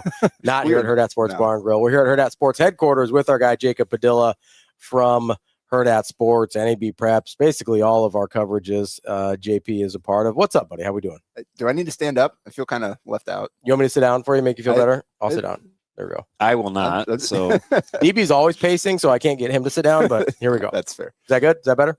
Yeah, sure. I just look because I'm sitting far Don't you back. just want a real answer? Something? No. Because I'm sitting so far back, I look like extra short, like compared to you guys when you're standing up. So you are taller than both of us. So considerably. Yeah. Maybe it's a little disoriented. Maybe we just want to feel tall for once, JP. You know me and all my insecurities. Hey, are you? What are you doing today? Are you going down to? Are you going to watch New Mexico, Nebraska? I got volleyball, DB. That too. Huskers have a Big Ten title to clinch. That's how. And did you look? You checked the calendar, right? Yeah, we're still in November. Yeah. Is that rough playing against yourself? Your own metrics. Well, I mean, you would know. Yeah, that's true. You're the only one in the room that knows. That's true. Yeah, I had to work to find things to include in my preview, and I was actually been competitive lately. They're 4-4 over their last 8. They've taken 2 sets off Minnesota, taken 2 sets off Indiana, they've taken 1 off Purdue. So Nebraska's got to show up here. They may be in danger of losing their second set since September. Probably not. Delivery was classic. Iowa might get to 20. I love how that's the measuring stick for Nebraska basketball. It's like, are they going to lose a set? Yeah, probably not. Is the other team going to crack 20 in any set? Maybe. Kind of where we're at, especially coming off of the loss that they did have. Yeah, you're like, all right, time to kick it back into gear. Yeah, that's sometimes you need that to zero in and focus up. Yeah, it was nice though that you can do it in a 3-1 win. Like, oh, we dropped 1 set. Time to play hard again. It's must be tough out there. Speaking of zeroing in, let's get to our Blue Jay breakdown. Creighton coming off a 75-60 win last night against North Dakota. They go to 3-1 on the season, but I'm gonna be honest, JP, did not love it. On the one hand, if they simply make open shots, they win by 40 with the way that North Dakota chose to play. It was very similar to kind of what Nebraska has done to Creighton in the matchup, where kind of it seems counterintuitive for what you know about Creighton and the way they want to do, but just give them threes and hope that they don't make them. And had similar results to what Nebraska has when Nebraska's beaten Creighton. Yeah, except Creighton won by 15. Yeah, but in terms of the actual shooting, no, it's 1 for 17 in the second half. That's very bad. Hard to be much worse than that. That's very bad. And maybe 15 of them were like great wide open looks. And they missed what, like 15 in a row? So, I mean, they only went 1 for 17. And the first one's at the very beginning of the half. Yeah. Indeed. Yeah. So, to his point, unless they made one in the middle, you were going to get some staggering amount of missed numbers of shots in a row. I love the subtle delivery. Well, yeah, they were 1 of 17, Ravi. Like, how would you have done it? Like, was that one directly in the middle? You still would have missed 9 in a row. Yeah, but 15 is worse than 9. 16 total misses. You got to watch bad no JP, man. He's tough. Oh, yeah, he kills us in the group chat constantly. Oh, no, it's just in person. But I do have a couple of questions, though, because it's easy. We do this a lot with hoops, right? We say, well, you just got to make shots. Just, at some point, you expect to return to some sort of normalcy, to the mean, right, of your shooting percentages of who these players have been. Who does it start with first, in your opinion? Is it Dix? Yes, it definitely. Well, so McAndrew's leading the team in 3-point attempts, or he was before this last game, where he only played 8 minutes and is dealing with a foot issue. So that kind of complicates it. He would be the first one just by sheer volume and the role he plays on the team. But now we don't kind of know what he's going to be day-to-day basis. The same thing that held him out of the Iowa State exhibition, kind of a lingering foot deal, not something that went away all the way, unfortunately. And it's something he's going to have to deal with. He just said it kind of flared up on him and shoot around and wasn't able to really push off without too much pain. So that's they definitely need to get him going, just because of the volume and the type of threes that he's able to take when they run their actions. He's a guy that can shoot a little quick release, awesome motion or whatever. Dix is definitely number 2, though. Like those guys right there, like the role players, those guys will settle in, and their attempts.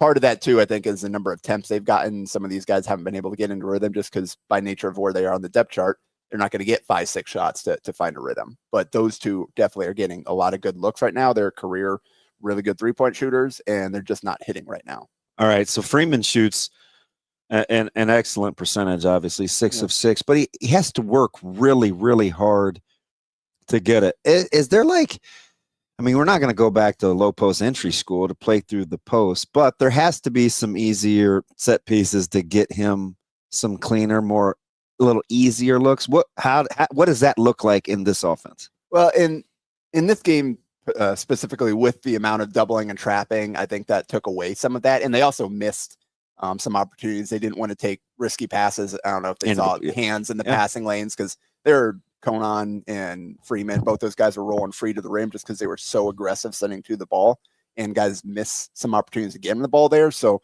a lot of the passes were just the kick outs to get the open threes instead of getting to the basket. So that I think that played a part. And then the Gonzaga game, where it took 2 shots, they were just so physical at the point of attack, 1 through 5 all over the floor, that Creighton's going to be a great defensive team this year. Yeah, 100%. Creighton couldn't run any of their sets. So that's part of why he was a non-factor in that game. They just couldn't simply give him the ball in threatening positions because Gonzaga was blowing everything up. So a lot of it is just kind of them executing better, and we'll get into some matchups where they will be able to play through him. The thing that I was most impressed by and that stood out to me is just his activity.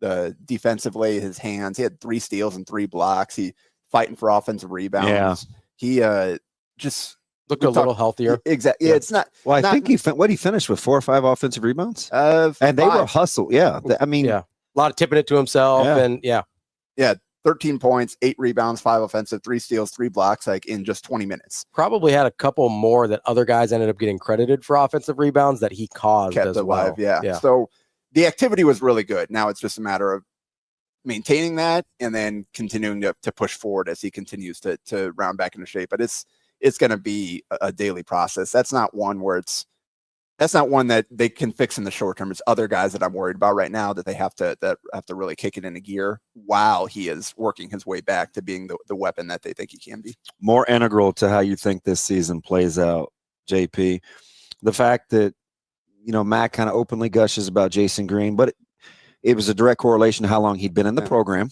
right? 100%. Versus, I don't want to spend a ton of time coaching effort, and I need to spend more time coaching basketball. They're intertwined, but they're not. Which one will have more of an impact as this plays out?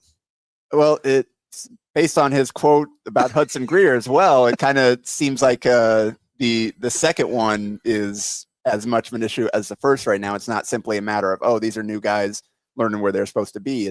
These are guys that hasn't quite set in how they need to play for this team and what they need to do in order to stay on the floor and to have success. And it was interesting. McDermott said he's probably got to get Jason more minutes, which I agreed with, and comes out here 28 minutes, despite this being his least productive showing so far this season. Just 5 field goal attempts, right? Yeah, and every one of those threes, like, they were all good looks. There were a couple of them that were halfway down and rattled out. Like, the three ball is looking good for him, and he was off to a great start. Yeah. They just didn't go in like everybody else on this team, but just only 3 rebounds, 3 assists. He's just such a connector piece where even if he's not impacting the box score to a large degree, no coincidence, highest plus minus everybody else.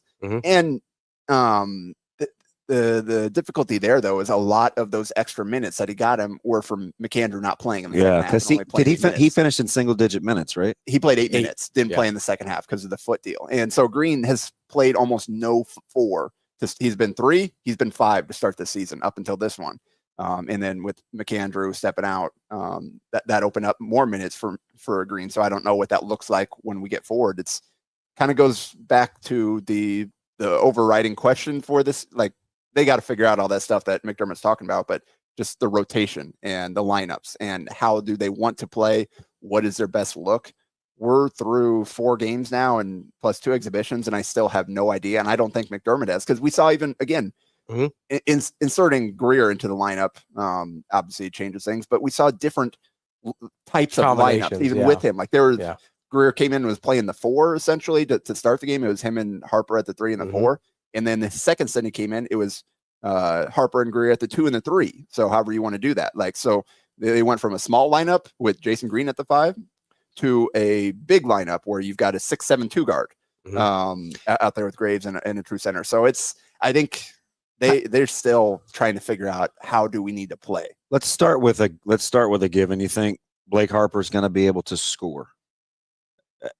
How does it fit? What does it look like in this offense if he's being efficient as a scorer? I used 6 of 11 last night, so I'm not knocking that or the style. What does it look like if within the things? What does it look like? And it's probably not 4 for 8. Like, he was 2 for 4 from 3 on the season before this, and he shot 40% close to at Howard last year, but it's low volume. He's much more of a put the ball on the deck and attack and try to make things happen. The shot isn't super quick. And we saw he kind of shot one over the basket. I think their best scorer right now is the guy that puts the ball on the deck. That's different, kind of. Yeah. So that's going to be more, and frankly, they need that. They need guys that can go and create and actually win their matchups. They don't have a lot of guys that are doing that right now. Especially before the chemistry sits in offensively. Yeah, Gray's struggling a little bit to kind of get to the foul drawing was in full effect in this game. Unfortunately, he went 4 for 9 once he got there. But in terms of like 7 of his 10 shots were from threes, and that's kind of been, we haven't really seen him consistently get to the basket. That's not been the case for Harper. And so he's going to be really effective when they kind of get the shooting back and the spacing improves and teams. Assuming Creighton does revert to the mean from that area, it's going to be harder to dig in on him when he's playing his bully ball, getting to the baskets. And they run a lot of sets to get him in the little mid post.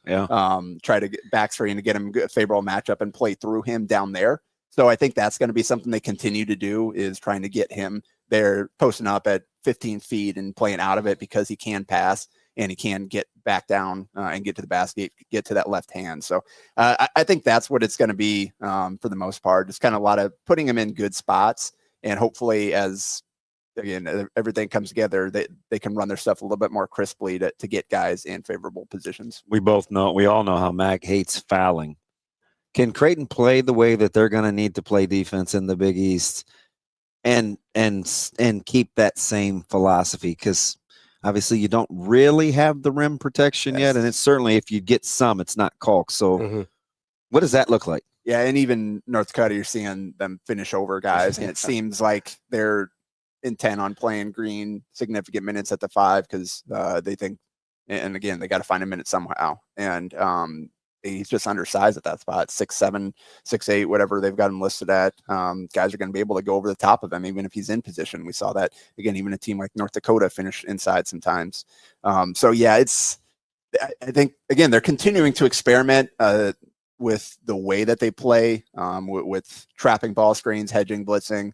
They showed a little like token pressure once he had that bigger lineup with Greer at the top of the key. So we'll see.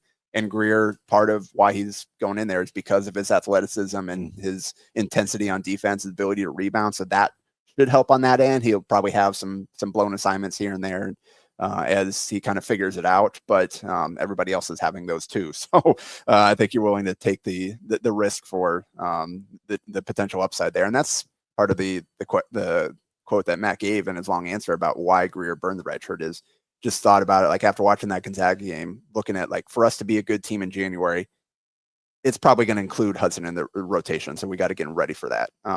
But yeah, defensively, like they've got to figure some things out. And I think that's probably part of why Mac was as frustrated he was and did pull that red shirt for Greer is just some guys aren't quite getting it. And so I don't know. It's similar to the rotation defensively. I don't know that they know how they want to play. They're continuing to not foul at a great rate, but like you said, it doesn't work quite as well when you don't have a 7'1" rim protector that nobody can finish over waiting. So if guys are able to get kind of free drives to the basket, then they're going to have a better chance at finishing than they have in the past. So maybe you do have to up the physicality a little bit more at the point of attack, risk some fouls, but they also don't have a lot of guys that maybe excel playing that style of defense. So a lot of pieces that they still have to figure out, which isn't a great spot to be in, but also you talk about how it doesn't feel great watching this game.